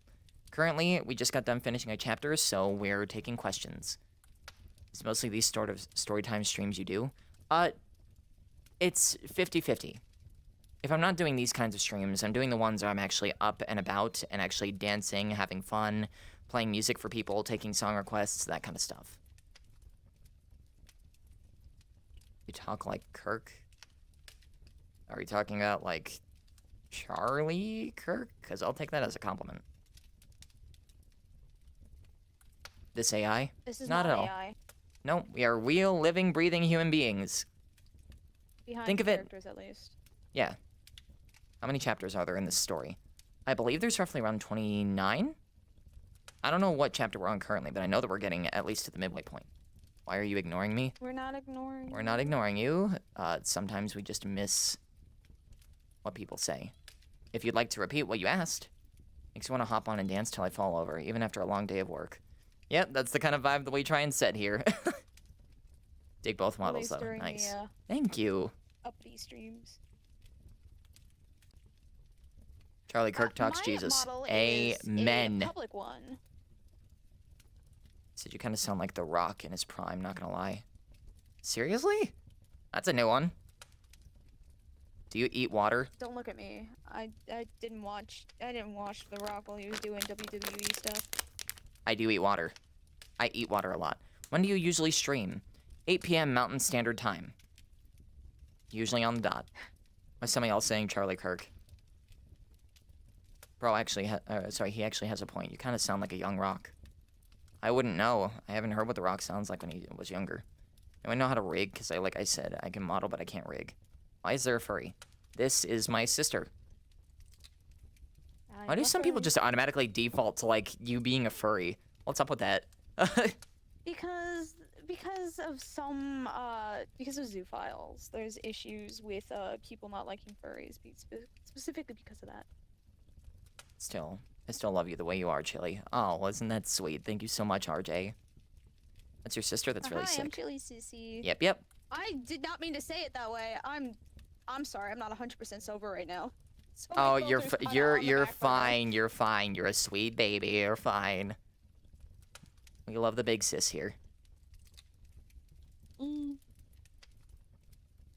Must have been the wind. Thus said the wind. Oh, I'm so glad that the audio for these streams is good. That, like, the fire sounds are just fine. Game name? VR chat. Alright, we can stop spamming very cool in chat now. When you join the stream, realize it'll not tell every him. furry It will is tell you all zoophile. what game he's Exactly. playing.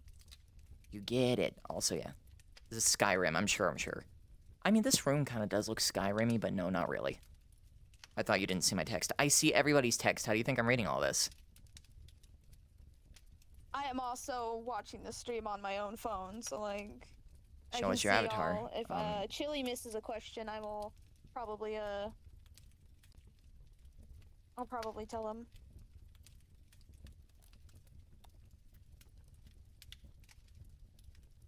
No problem. You didn't know, but yeah, there's 2 of us currently watching chat, so. It's time for me to go to sleep, Chili. It's time for me to go to sleep in the bedtime story. Alright. Are you single? Yes, I am. How was your Easter? You and your sister have a good one? I slept through it all. Easter Sunday is a day of rest. I crashed my mom's Easter dinner. Took some ham home. Wait, if you're on VR, how are you seeing the stream? Because I can see everything that goes on my computer on a little external window that none of y'all can see. It's floating currently right so here. if somebody asks you how we can see chat, it's fine. You already Yes. did. You already blew the cover. Immersion. You already blew the cover. You did that. So now I'm just blowing the cover with it. You blew the cover, not me.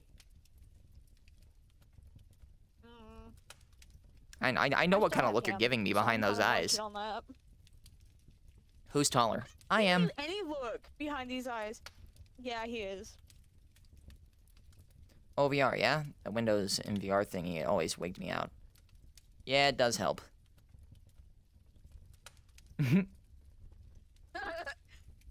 Merry-go-round. It's not a merry-go-round. What is that? What is the big thing that goes around and around?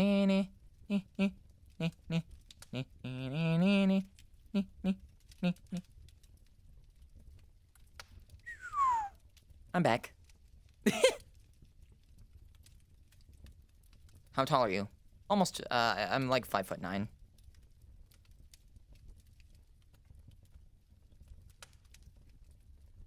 I think it's cute when you put your mouth to the side and talk. Sorry, hold on. You mean like this? Kinda like that? Put it off to the side and talk? Konica. Yeah, they're just kind of cute. What is that base? The Yeah, base it's a is called Konica. Konica base. It is on Booth, and it is a Konica. Konica.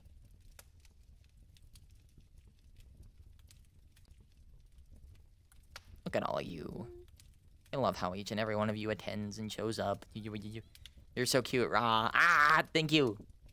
Thank you so much. Rah. Rah.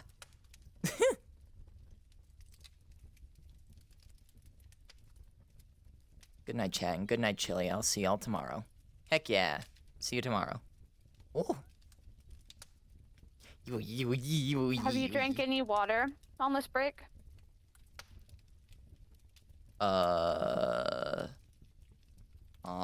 Drink some water. Yeah, fine. Drink some damn water. If the meter reaches 100%, he's gonna set a new goal. Yep. Setting the new goal. Well, like, good morning. It's 8:38 a.m. for me. Are you talking about the little purple thing? It's supposed to be a little puff of breath, but It's just it got glitched. modeled weirdly, so.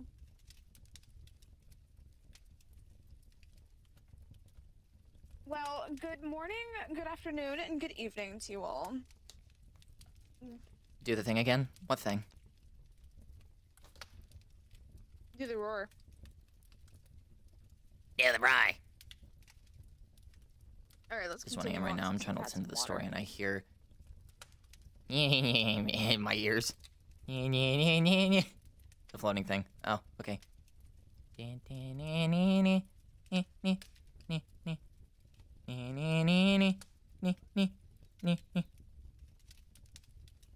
Oh, the chandelier's floating in here. We can kind of see your underwear. Ah! Woo!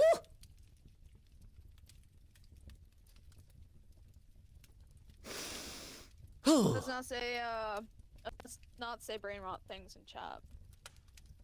Also, I will have you know I am wearing pantaloons underneath these. It's not underwear. Ergo, it's nothing bad. I think it was kind of like a petticoat. Anyway, next chapter, if we have the time Next for that. chapter. Yes, of course we do. VR chat is not AI. What are you on about? No, nothing AI. Oh, somebody keeps saying it's AI. What else games do you play? I'm not doing that again. I'm not reciting everything. I lost a whole bunch of viewers by doing that. If you want to know what games I play, do you watch TADC? Yes, I do. We've got a book to read. Chili is an AI. Angel, how could you? I cannot believe this. Joel. Cannot believe this.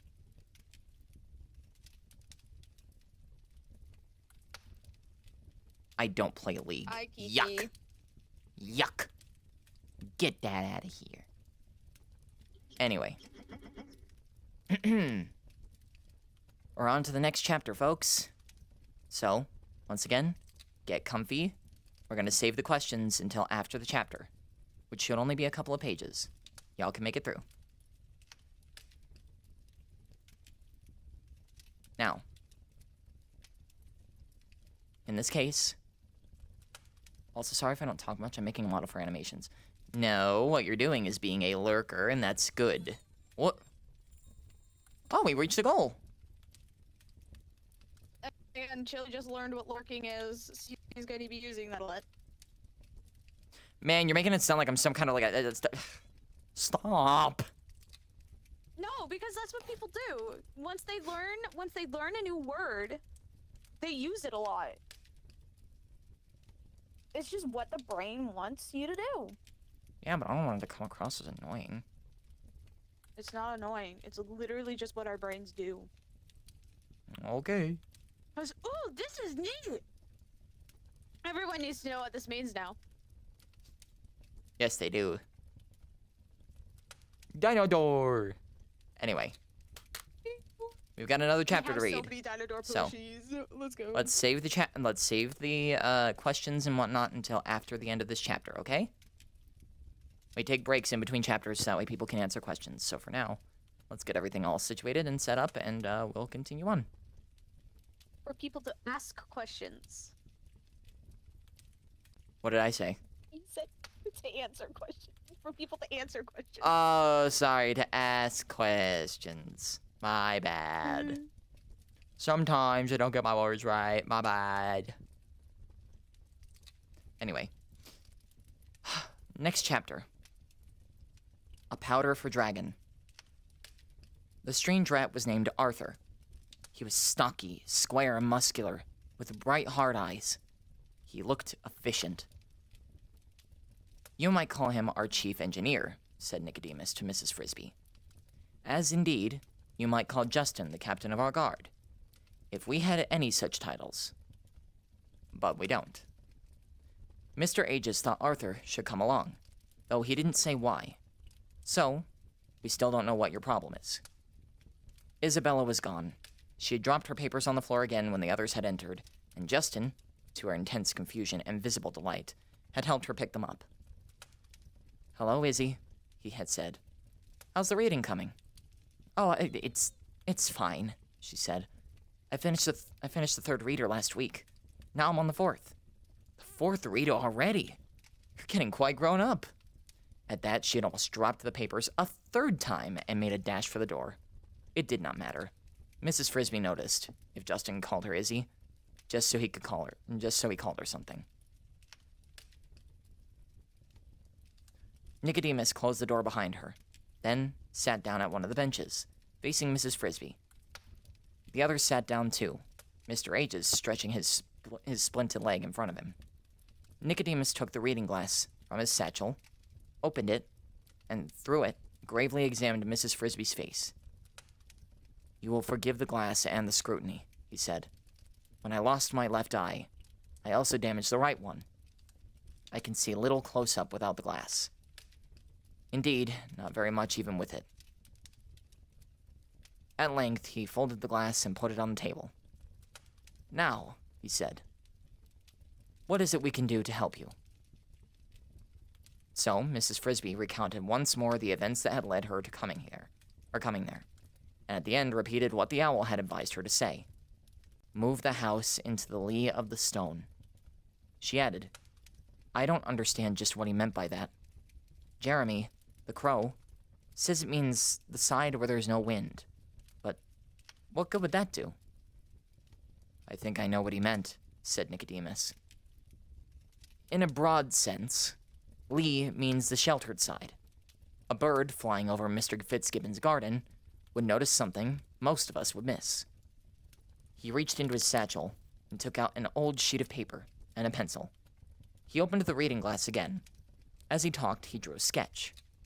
When a farmer plows a field with a big rock in it, he plows around the rock, close on each side, leaving a triangle of unplowed land on each end. Mrs. Frisbee's house is beside the rock, and will get plowed up, and probably crushed, as the owl said. But if we can move it a few feet, so that it lies buried behind the rock, in the lee, then she and her children can stay in it as long as they need to. From the air, the way the owl sees it, the garden would look like this. He inspected the sketch through the reading glass, and then placed it on the table. Mrs. Frisbee climbed up on the bench and looked at it.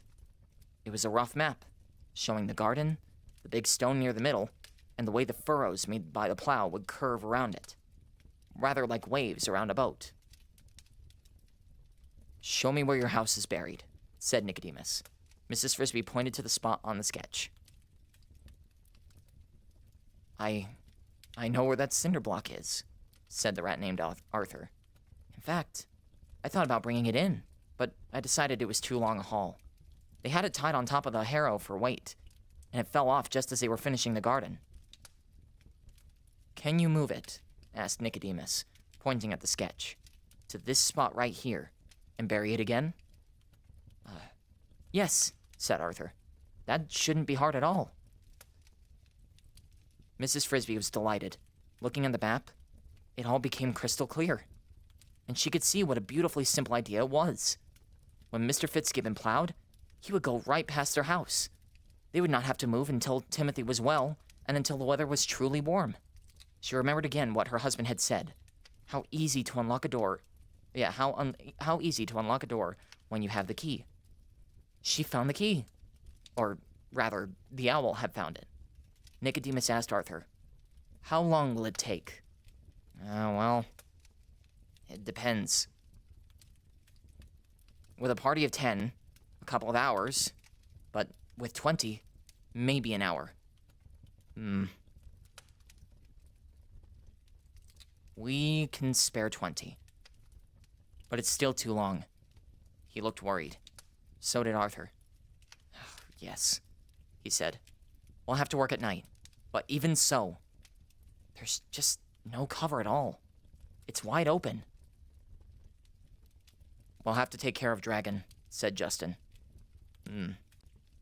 Yes, said Mr. Ages. And with this leg, I can't do it. I'd never make it to the bowl, much less get back again. Mrs. Frisbee, looking at their baffled faces, felt her delight subsiding. Obviously, something was wrong. I don't understand, she said. I know about Dragon, of course, but at night, said Justin, Dragon prowls the farmyard like a tiger, and you don't see him until he's on top of you. Then, you can't move my house after all. Well, Justin said ordinarily. He turned to Nicodemus. Should I explain it to her? Yes, said Nicodemus. Okay. Ordinarily, said Justin, when we have a long project to do at night, sometimes even by day, we make sure Dragon won't bother us. We put sleeping powder in his food. Mr. Ages makes it. It doesn't do the cat any harm, but he stays extremely drowsy for the next 8 hours or so. We station a sentry to watch him, and we're free to work. You did it yesterday, cried Mrs. Frisbee, remembering the figures toiling the wire through the grass, remembering how strangely disinterested Dragon had seemed when he saw her. I saw the cat sleeping in the yard. Yes, said Justin, but today, Mr. Aegis has a broken leg. Then he can't make the powder? Oh, no, it isn't that, said Mr. Aegis. I've plenty of the powder. The trouble is, said Justin, it's Mr. Aegis who puts it in Dragon's dinner bowl, inside the farm kitchen. With his leg broken, he can't move fast enough. But why Mr. Aegis? Said Mrs. Frisbee. Can't someone else do it? Well, I'd be glad to do it myself, said Justin, but I'm too big. You see, Nicodemus explained, Mr. Fitzgibbon. Wait, no, it's Mrs. Sorry. Mrs. Fitzgibbon feeds the cat in the morning and in the evening, and his bowl is always kept in the same place, next to a cabinet in one corner of the kitchen. There's a very shallow space between the floor and the bottom of the cabinet.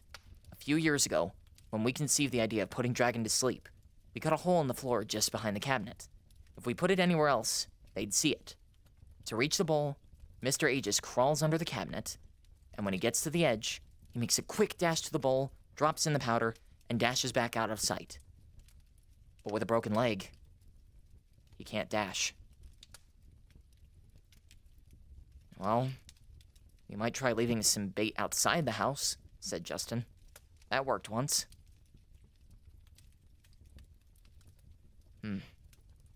Once out of a dozen tries, said Nicodemus. It isn't dependable, and we don't have much time. To be safe, we ought to move that block tonight. If only we had some cat food, said Justin, thinking aloud. He might eat that, even on the porch, because he knows it's his. Maybe tonight I can go in through the attic and down to the kitchen. No use, said Mr. Aegis. They keep it in a metal cabinet up on the wall. You couldn't get it without a crew, and that would make too much noise. Anyway, said Nicodemus, it would put off moving the block until tomorrow night. Then, Justin said, I guess what we do is stake out scouts wherever we can. Try to keep track of Dragon and hope for the best. Some nights he doesn't go near the garden at all. We might be lucky. Or we might not, said Arthur. I don't like it. We can't dig that block out without some sort of noise, you know? Mrs. Frisbee interrupted quietly. There is another way, she said. If Mr. Aegis can get into the kitchen, so can I. If you will give me the powder and show me the way, I will try to put it in Dragon's bowl. Yeah, we got another chili in the chat. Justin said quickly. No, it's no job for a lady. You forget, Mrs. Frisbee said. I'm Timothy's mother. If you and Arthur and others in your group can take risks to save him, surely I can. Or surely I can too. And consider this. I don't want any of you to be hurt, maybe even killed by Dragon. But even more, I don't want the attempt to fail. Perhaps the worst that will happen to you, with luck, is that you will have to scatter and run, and leave my house unmoved. But then what will happen to us? Timothy, at least, will die. So if there is no one else to put that cat to sleep, I must do it. Nicodemus considered, and then spoke. She's right. Of course. If she chooses to take the risk, we can't deny her the right. To Mrs. Frisbee, he added, but you should know that the danger is great. It was in the same kitchen, yesterday, running from Dragon's Bowl, that Mr. Aegis got his leg broken. And it was in doing the same thing last year that your husband died. And that's the end of the chapter. We are open for questions now. How are we feeling so far? Me pin stuff, and I'm about to stab the internet. How are we feeling so far, folks?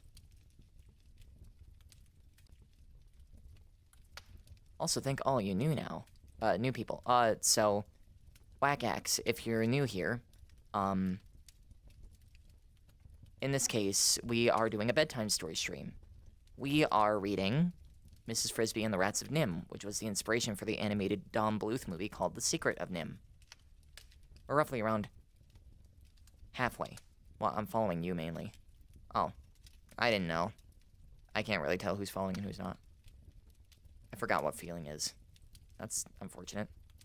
Go to sleep, gang. It's not even that late. It's only barely 11 p.m. If Chili is an AI, then humans don't seem worth it if AI are as cool as Chili. Well, thankfully, I am a human being, which means that there are good human beings out here.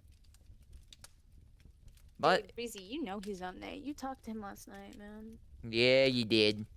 Your voice is perfect for bedtime stories, too. Thank you. Thank you so much. If we have any questions at all, if we have any kind of inquiries, anything at all, now's your chance.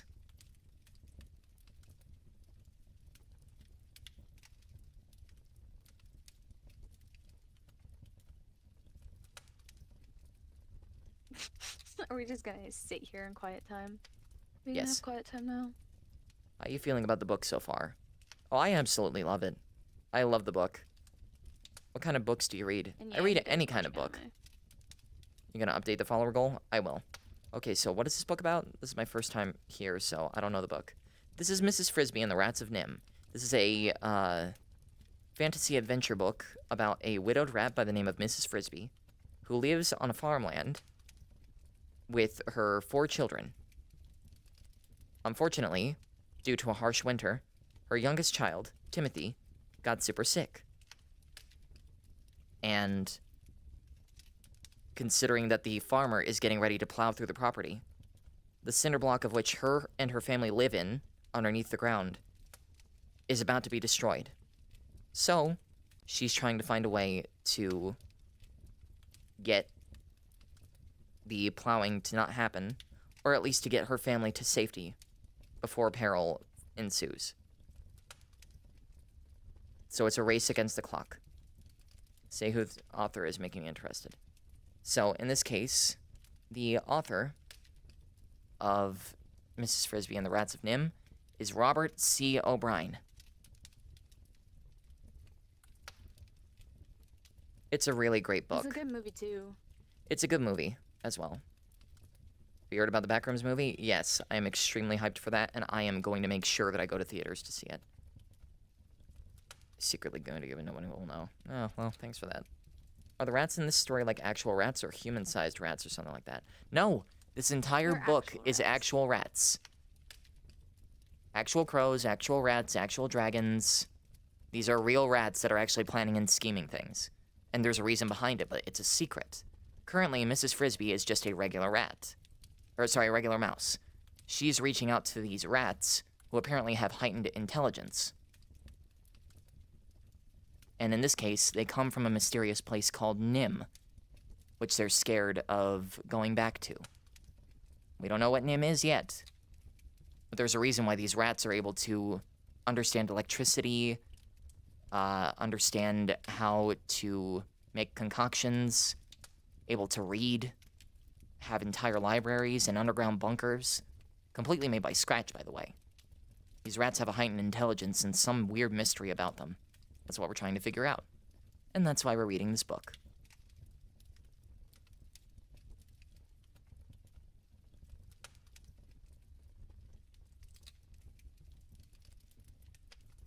Your avatar is tough. Thank you. Thank you, you.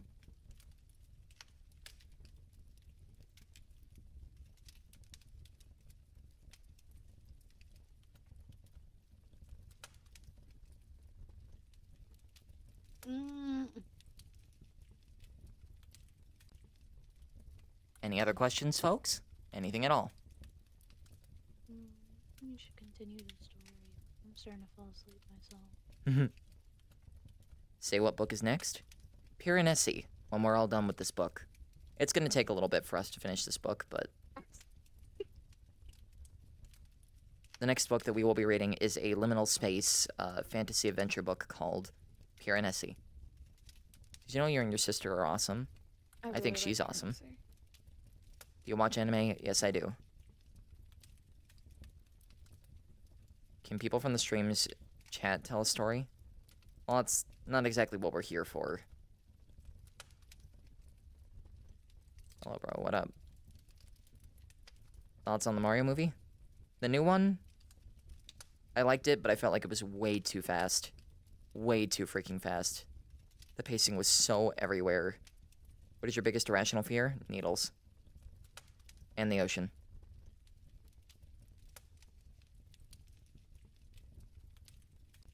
Once upon a time, Chili Red is a story. Mine is chairs that might become sentient and seek revenge for sitting on them. Oh. That's an interesting concept. Yeah, it felt like nothing made sense, but animation was beautiful. Absolutely, the movie was absolutely gorgeous. Anyway. Hold on. How many pages are left until this book is finished?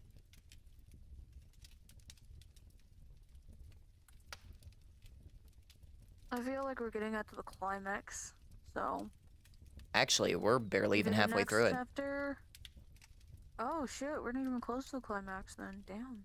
No, we're only just reaching the middle part of the book, really.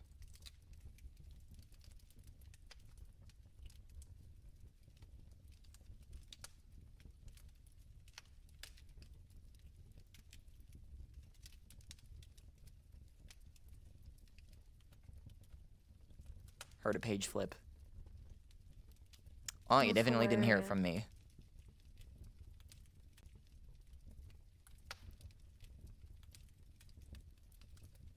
But I do have a feeling that we are going to get some serious intel on what in the world Nim is, where the rats come from. Me Do we want to do thinks another chapter, or do we want to go to bed? I could do one more chapter. I think we probably put this to rest. Okay. All right. Oliver, I am doing well. I hope that you're doing well also. Also, Light Rocks, thank you for another gift. I don't know how long that was sent ago. So, I'll update the goal next stream. yeah, we'll update the goal next stream. So, in this case, we're going to do one more chapter, and then we can cut this bedtime story stream to a close. But, before we do anything, just to be sure, if any of you like the content of which we give, did you buy your avatar or make it? Neither. It was a gift from a friend of mine. Before we do anything else, Make sure to spam the like button as much as possible. Make sure to hit the follow button, so that way we can get closer to reaching our next goal, not this one currently. Make sure to follow me on all of my socials, that being Twitter, Instagram, YouTube, TikTok as well, and Coffee. And if you look at this Discord code right here, if you type it into your join server section in your Discord app, you'll make it to our own personalized Discord server where you'll never miss out on any stream notifications along with video notifications. You can put viewer suggestions for the next video, as well as suggestions for what movies to watch during our movie nights, which we will be hosting our very first one tomorrow. So, don't forget to join the Discord server if you want to make sure that you don't miss out on another stream to continue the book reading, or to mess around and have fun while we're dancing to music in our more upbeat live streams when they happen. Each and every stream that we do happens at 8 p.m. Mountain Standard Time. So figure out your time zones for that, and yeah, Chili, is your life okay? Because every person I know on the game has a problem. USA, by the way. The only problem that I have is that I'm struck with poverty. That's it. Major poverty. That's why I try and get donations from fans and whatnot, just to help my family out. Oh my goodness, there's a squirm in the chat. Oh my goodness, I love your Squirm. library so much. Lizard. Chili, I have no girlfriend. You'll find one. The only problem is that they're extremely adorable. Now, aren't you sweet? Film recommendation, the boiled one. We're gonna save that for like Halloween type stuff. Wishing everyone a great week around here. Heck yeah. Oh, thank you. I hope you have a good week as well, then. Alright, good night, Ryan. It was good seeing you. We're gonna read one more chapter and then we're gonna cut this night to a close. In which case, I wish you all the best. So let's get to reading. Final chapter for the night. The Marketplace. What kind of town is that? Can I come? That's crazy. Anyway. Saving the questions for the very end of the chapter. Mrs. Frisbee's head was buried in her arms. I never knew, she said. All I knew was that he didn't come back, but I never knew what happened. I didn't even know he knew you. Why didn't he ever tell me? Justin touched her shoulder gently. It's hard for you to learn it this way, so suddenly, he said. We thought about telling you when it happened, but we decided we shouldn't.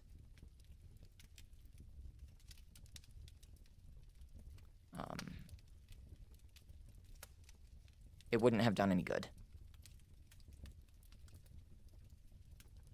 You ask why Jonathan never told you about us, Nicodemus added. He had a reason. A good one. Still, he worried about it a lot. And he might have told you in the end, but then it was too late.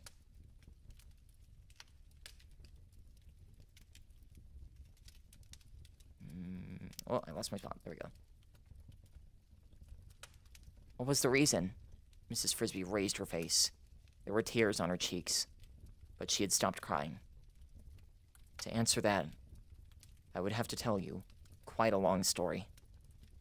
The whole story about us, and Nim, and Jonathan, and how we came here. He came with us, you see. I don't mind doing that, but... he came with us, you see. I don't mind doing that, but I don't know if there is time now. I think there is, said Justin. If Mr. Aegis and I go to get the powder while you're telling it. With this leg, said Mr. Aegis glumly, I will take long enough to tell it twice. I'd forgotten, said Justin contritely. Would it be better if I went alone? No, said Mr. Aegis. There are so many different powders in my storeroom, you wouldn't know which one to bring back. I'll go with you, but we'll go slowly. And I, said Arthur, we'll see about the equipment for tonight. We need shovels, crowbars, block and tackle, rollers. He left, still listing tools. Nicodemus said to Mrs. Frisbee, I think that we, too, should leave the library. There will be others coming in, like Isabella, to practice reading, and some to do research. Research? We've got some new books on agriculture, farming, gardening, fertilizing, things like that. And we're studying them. It's part of the plan. I don't know what the plan is. No, agreed Nicodemus. When I've told you our story, you'll understand that too. He opened the door and led Mrs. Frisbee down the corridor, past several more doors, all closed. He stopped before one, which he opened. My office, he said. Please, come in.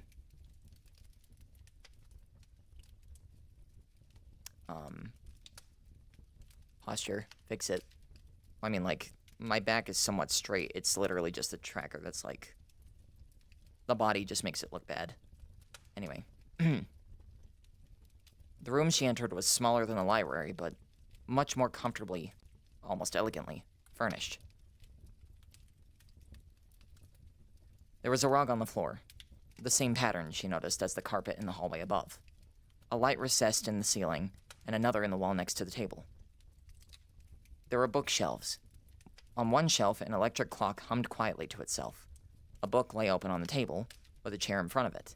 Against the opposite wall stood a small sofa, neatly upholstered in cloth. But what attracted Mrs. Frisbee's attention the most was a box in one corner of the room. A box with dials and a small light shining on the front. From this box came the soft sound of music. She listened, entranced. You like music? Said Nicodemus. So do I. That must be a radio. Again, something vaguely remembered from what Jonathan had told her. Music. She'd heard it only 2 or 3 times in her life. When the Fitzgibbons had left a window open and someone was playing inside. And never up close. It was a lovely sound. Yes. Hold on. Ooh. Okay, there we go. Yes, said Nicodemus. We didn't get it for music, of course, but to hear the news. Still, as long as it's here, why not use it? He sat down, and so did Mrs. Frisbee. Now, he said, I will tell you about Nim. You'll be interested, I think, because your husband was part of it. And when I'm finished, I think you will see why he felt he could not tell you himself. The story begins, Nicodemus continued, not at Nim, but at a marketplace on the edge of a big city. It was called the Farmer's Market. A great square of a place with a roof over part of it and no walls to speak of. There early every morning, the farmers arrived from all over the surrounding countryside, with trucks full of tomatoes, corn, cabbages, potatoes, eggs, chickens, hams, food for the city. One part of it was reserved for the fishermen, who brought crabs and oysters and bass and flounders. It was a fine place, noisy and full of smells, but a fine place nonetheless. We lived near this market. My father, my mother, my 9 sisters and brothers, and I, underground in a big pipe that had once been a part of a huge storm sewer, but was no longer used. There were hundreds of other rats in the neighborhood. It was a rough life, but not so hard as you might think, because of the market. Every evening at 5 o'clock, the farmers and the fishermen would close up their stalls. They'd pack their trucks, and they'd go home. At night, hours later, the cleanup men would arrive with brooms and hoses, but in between, the market was ours. The food the farmers left behind. Peas and beans that fell from the trucks, tomatoes and squashes, pieces of meat and fish trimmed as waste. They lay on the sidewalks and on in the gutters. They filled great cans that were supposed to be covered but seldom were. There were always 10 times more than we could eat. Or there was always 10 times more than we could eat. And so there was never any need for fighting over it. Fighting? Well, quite the contrary. The marketplace was a perfect place for playing. And so we did. The young rats, at least, as soon as we had finished eating. There were empty boxes for hide and seek. There were walls to climb, tin cans to roll, and pieces of twine to tie and swing on. There was even, in the middle of the square, a fountain to swim in. when the weather was hot. Then, at the first clang of the cleanup men in the distance, one of the older rats would sound a warning, and everyone would pick up as much food as he could to carry home.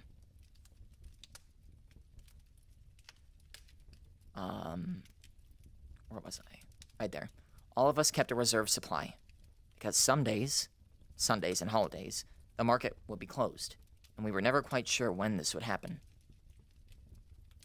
When I went to the market, it was usually with 2 companions, my older brother Gerald, and a friend of ours named Jenner.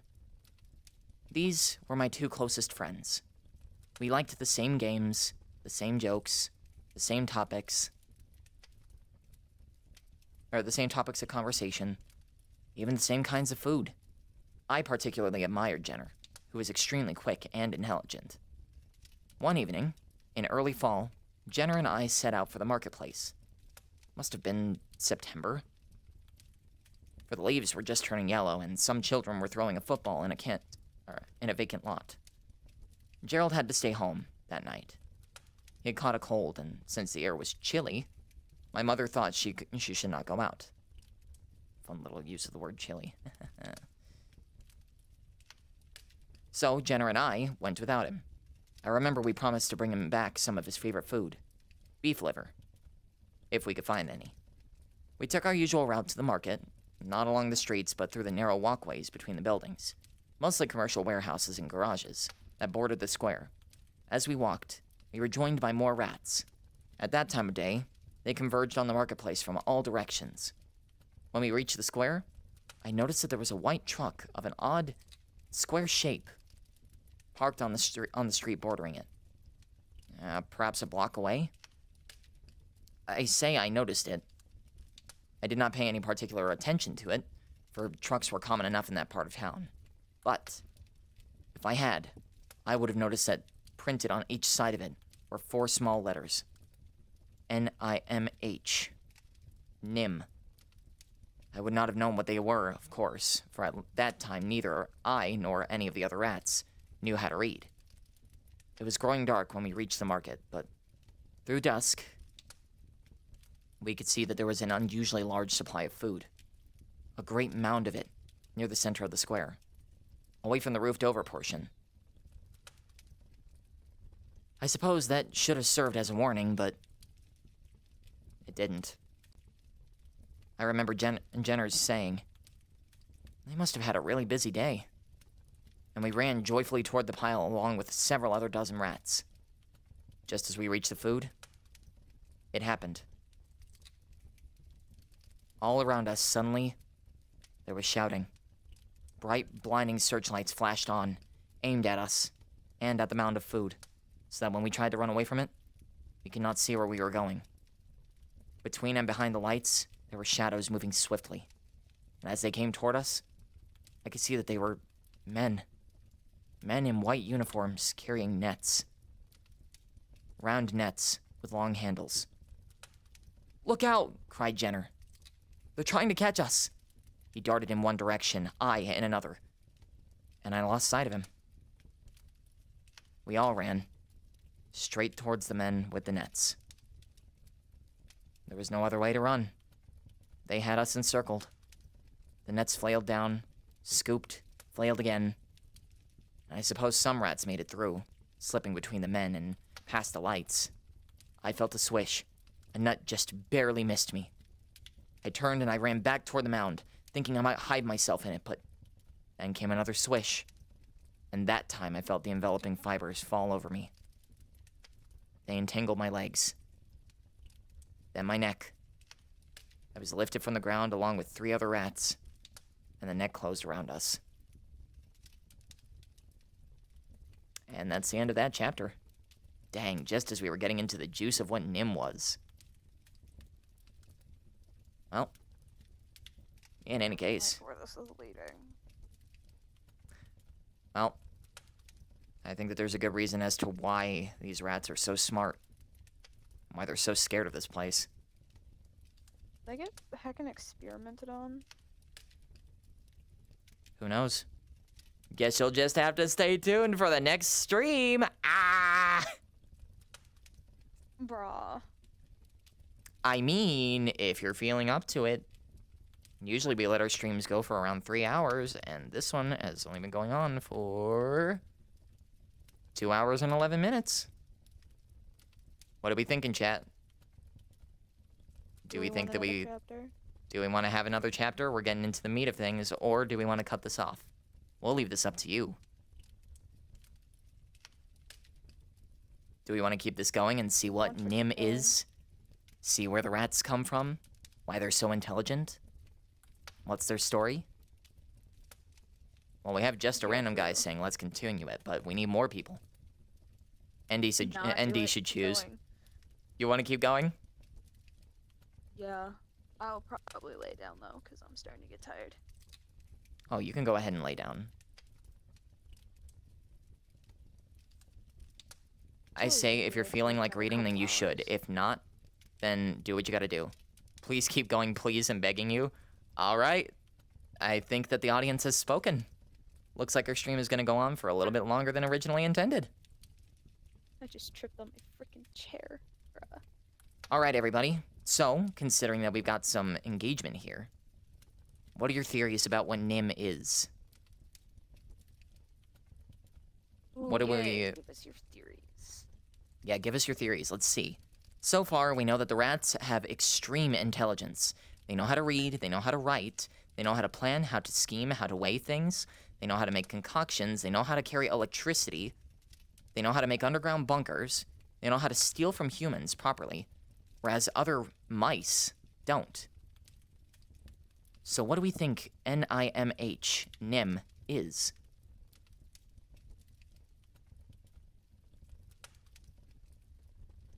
Let's see what your theories are in the chat.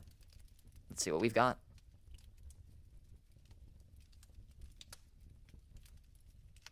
We'd love to hear what you guys have to say about it. Welcome, everybody, to the live stream. Oh, we're losing members steadily. That's okay. It's getting late in areas, so people... Some wasteland. To be honest, I still have no idea. So they're not. It does seem like a pretty big mystery. I feel like they're getting experimented on. I feel like they're being made into lab rats and stuff. Mayhaps. Maybe that's why they have such a heightened intelligence. My theories are the smartest actually reincarnated as rats. So we're thinking that we're taking on like a holy kind of like a spiritual sort of route with that one. I'm streaming, yes. I love how it's a Durlord guy. Alright then. Well, guess we're about to find out. So? What's Durlord without Avery? Exactly. Alright.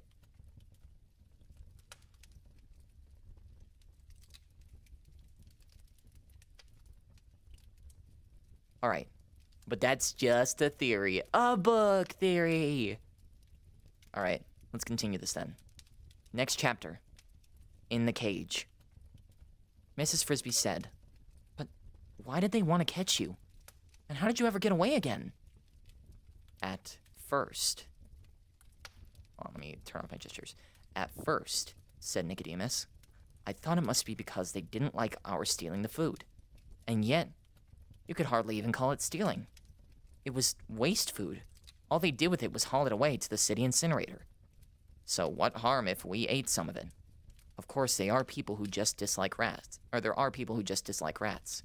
Whether they're doing any harm or not. And mice too, said Mrs. Frisbee. True, said Nicodemus. Though, not so much as rats, I think. Anyway, that wasn't the reason at all.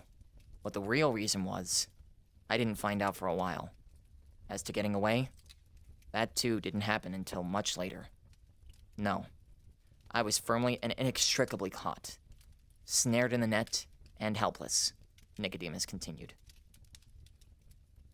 When the man who held it saw that he had 4 rats, he pulled a drawstring that closed it up. He put the net down and picked up another, an empty one. He moved on into the square, leaving us to lie there. I tried gnawing my way out, but the strands were made of some kind of plastic, as hard as wire. The noise and movement began to die down eventually. I suppose the rats in the square had either all been caught or had escaped. I heard one man call to another. I guess that's the lot. Someone else was turning a light this way and that, searching the rest of the market area. Not a one to be seen. We could hide and wait for another wave. No, there won't be another wave. Not tonight. Probably not for 4 or 5 nights. Word gets around. You mean they communicate? A third voice. You bet they communicate. And the next time they do come, you can be sure they'll case the place carefully. We were lucky. These rats hadn't been bothered for years. They'd gone careless. How many did the lab order? Someone was turning out the lights one at a time. About 5 dozen. How many we got? About that. Maybe more. Well, let's load the truck. In a minute or so, I felt myself being lifted up and swinging back and forth in the net. It was carried with my 3 companions to the white... I was carried with my 3 companions to the white truck I had seen earlier. Save the questions until after the chapter is finished. It should just be a couple pages. Anyway, trying to make sure that, everything's situated. Its back doors were open, and it was lighted inside. I could see that its whole interior was a large wire cage. Into this, our net was thrust. The man then opened the drawstring, and we were dumped onto the floor, which was covered with sawdust. The other nets were emptied one at a time the same way, and in a few minutes, there was a good-sized crowd of us on the floor, all more or less dazed and all, if I was typical, terrified. The cage was locked. The doors clanged shut and the lights went out. I heard the truck motor start. A second later, the floor lurched beneath me. We were moving. Where were we? Where were they taking us? For what purpose? Then, in the dark, I heard a voice beside me. Nicodemus? It was Jenner. You can imagine how glad I was to hear him. But I was sorry, too. Jenner, I thought maybe you got away. I was in the last net. I thought I saw you across the floor. Where are we going? I don't know. What's a lab? A laboratory. Yes, but what is it? I don't know. I've just heard the word somewhere. Are you an artist? Because you're really good at drawing, man. Ain't that sweet? Well, I think that's where we're going. Whatever it is. The truck rumbled along through the dark. Over bumpy streets at first, then, at a higher speed, over a smoother highway. There were no windows in the back, so it was impossible to tell where we were going. Not that I would have known anyway. Never before having been more than a half a dozen blocks from home. I think we drove for about 2 hours. But it might have been less, before the truck slowed and turned, and finally came to a stop. The back doors were opened again, and through the wire wall of the cage, I saw that we had come to a building, very modern, of white cement and glass. It was square and big, about 10 stories tall. Night had fallen, and most of its windows were dark. The platform to which our truck drove was lighted, and there were people waiting for us. A door opened, and 3 men came out. One of them pushed a cart, a hand truck piled with small wire cages. The man beside him was dressed in a heavy coat, with boots and thick leather gloves. The third man wore heavy horn-rimmed glasses and a white coat. He was obviously the leader. The men from the truck, the ones who had caught us, now joined the men from the building. "How many did you get?" asked the man in the white coat. It's hard to count. They keep moving around, but I make it between 60 and 70. Good. Any trouble? No. It was easy. They acted almost tame. I hope not. I've got enough tame ones. Oh, they're lively enough. And they look healthy. Let's get them out. The man with the gloves and the boots then donned a wire face mask as well, and climbed in among us. He opened a small sliding trapdoor at the back of our cage. A man outside held one of the small cages up to the opening, and one at a time we were pushed out into our individual little prisons. A few of the rats snarled and tried to bite. I did not, and neither did Jenner.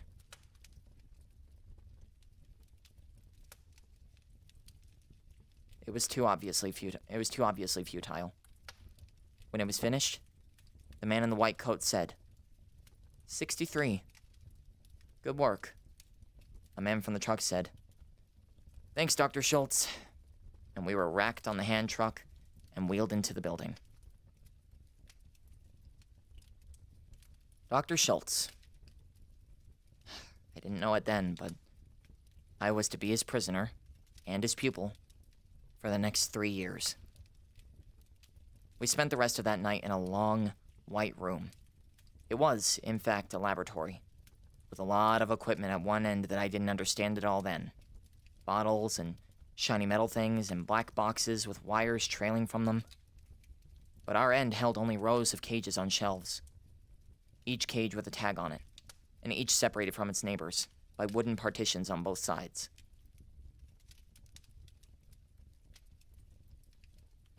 Someone came around with a stack of small jars and fastened one to my cage. A little pipe led through the bars, like a sipping straw. Drinking water. Then the lights were dimmed, and we were left alone. That cage was my home for a long time. It was not uncomfortable.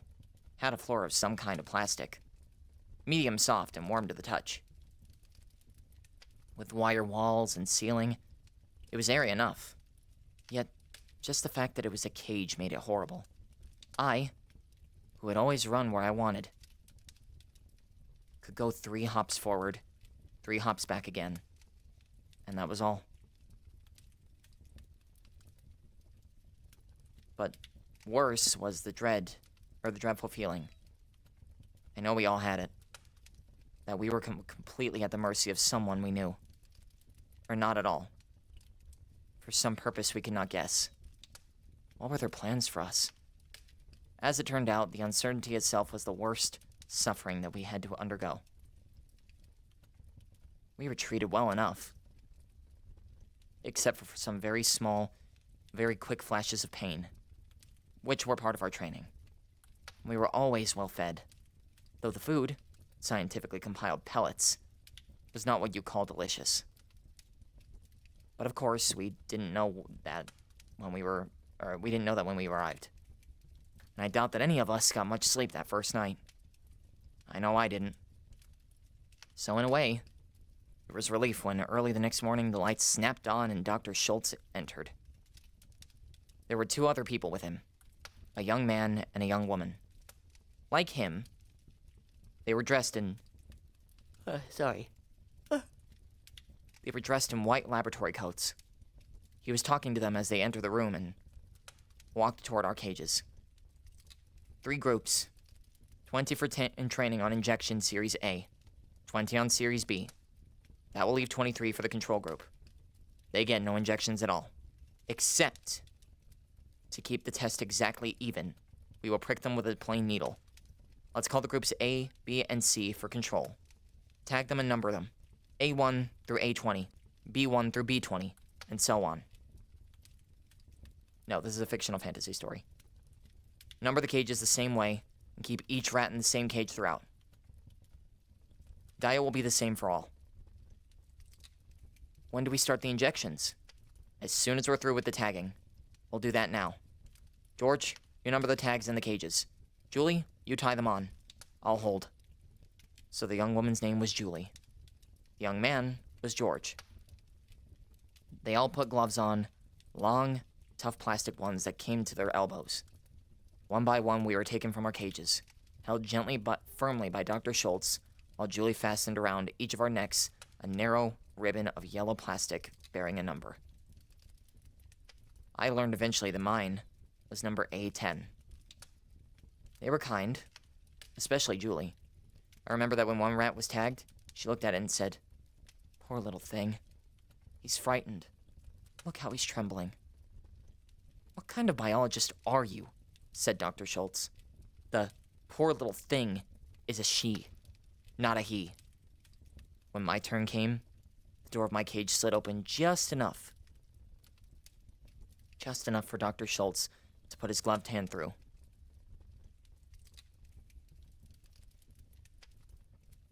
I cowered to the back of the cage, which was just what he expected me to do. One hand pressed me flat against the wire wall, then his fingers gripped my shoulders. The other hand held my head just behind the ears. And I was powerless. I was lifted from the cage and felt the plastic collar clipped around my neck. I was back inside the door, closed in less than a minute. The collar was not tight, but by no amount of tugging, or twisting, or shaking, was I ever able to get it off. I watched through the wire front of my cage as the others were caught and tagged. About 6 cages down from me, on the same shelf, I saw them put a collar on Jenner. But once he was back in his cage, I could see him no longer. A little later in the morning, he came around again, this time pushing a table on wheels. It was loaded with a bottle of some clear liquid, a long rack of sharp needles, and a plunger. Once more, I was lifted from the cage. This time, George did the holding while Dr. Schultz fastened one of the needles to the plunger. I felt a sharp pain in my hip. Then it was over. We all got used to that. From then on, we got injections at least twice a week. What they were injecting and why, I didn't know. Yet, for 20 of us, those injections were to change our whole lives. And that's the end of the chapter. Ta-da! I knew it. I knew it. These rats Also, are hyper whenever you say Dr. intelligent. Schultz, I think of whenever you peanuts. say Dr. Schultz. I think of not MASH, Hogan's Heroes. Seems like this book just keeps getting better and better. At the Yeah, pace that we're here's a going, book. there's a good chance that by, like, the next stream, we could probably finish this book.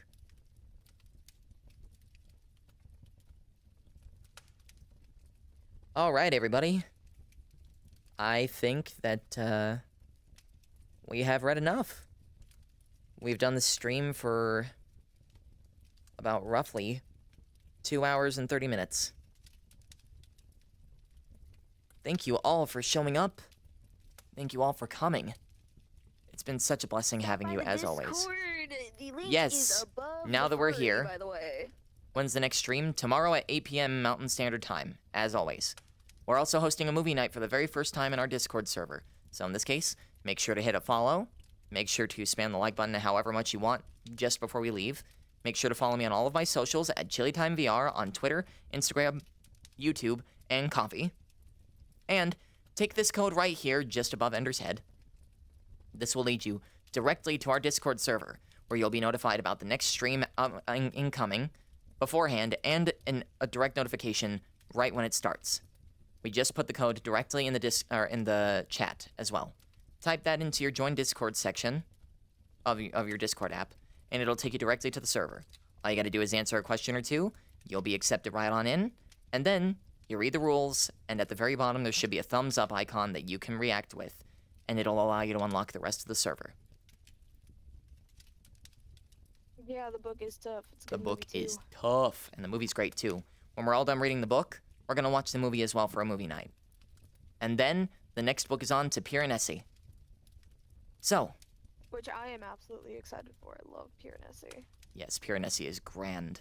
So in that case, it seems as though that our stream is coming to an end.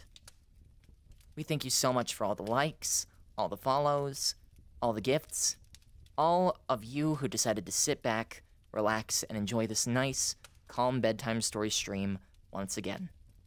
We love every single one of you. And we can't wait to see you again. There are also more videos being made about Sackboy as we speak. Things will be coming out very, very soon. Now, with that being said, it's about time we do our signature walk-off. Good night, everybody. With that, we wish you all the best of nights, and good night, everybody. been good seeing you. Have a wonderful night. Thanks for coming. Bye-bye. Now Chili has to walk off screen to go turn the stream off.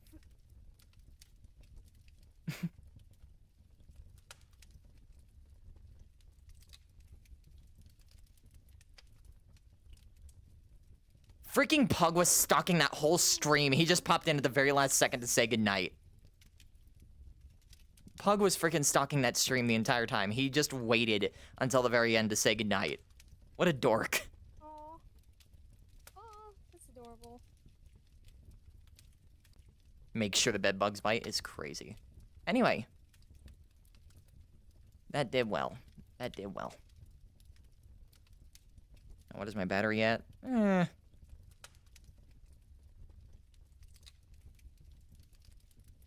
will be doing some server editing tomorrow. I'm going to take all the rules and then make it into an embedded thing through Dino. And I am gonna make some more GIFs that I will send you over in Discord to put over in the Discord server. Yeah, go for it, my guy. Alright. I need to get off because I gotta go to bed. I'm tired. Yep. Oh shit. You go and get some rest, okay? Yeah, you as well. Love you, lads. Thanks for coming. Love you too. Thank you for having me. Always.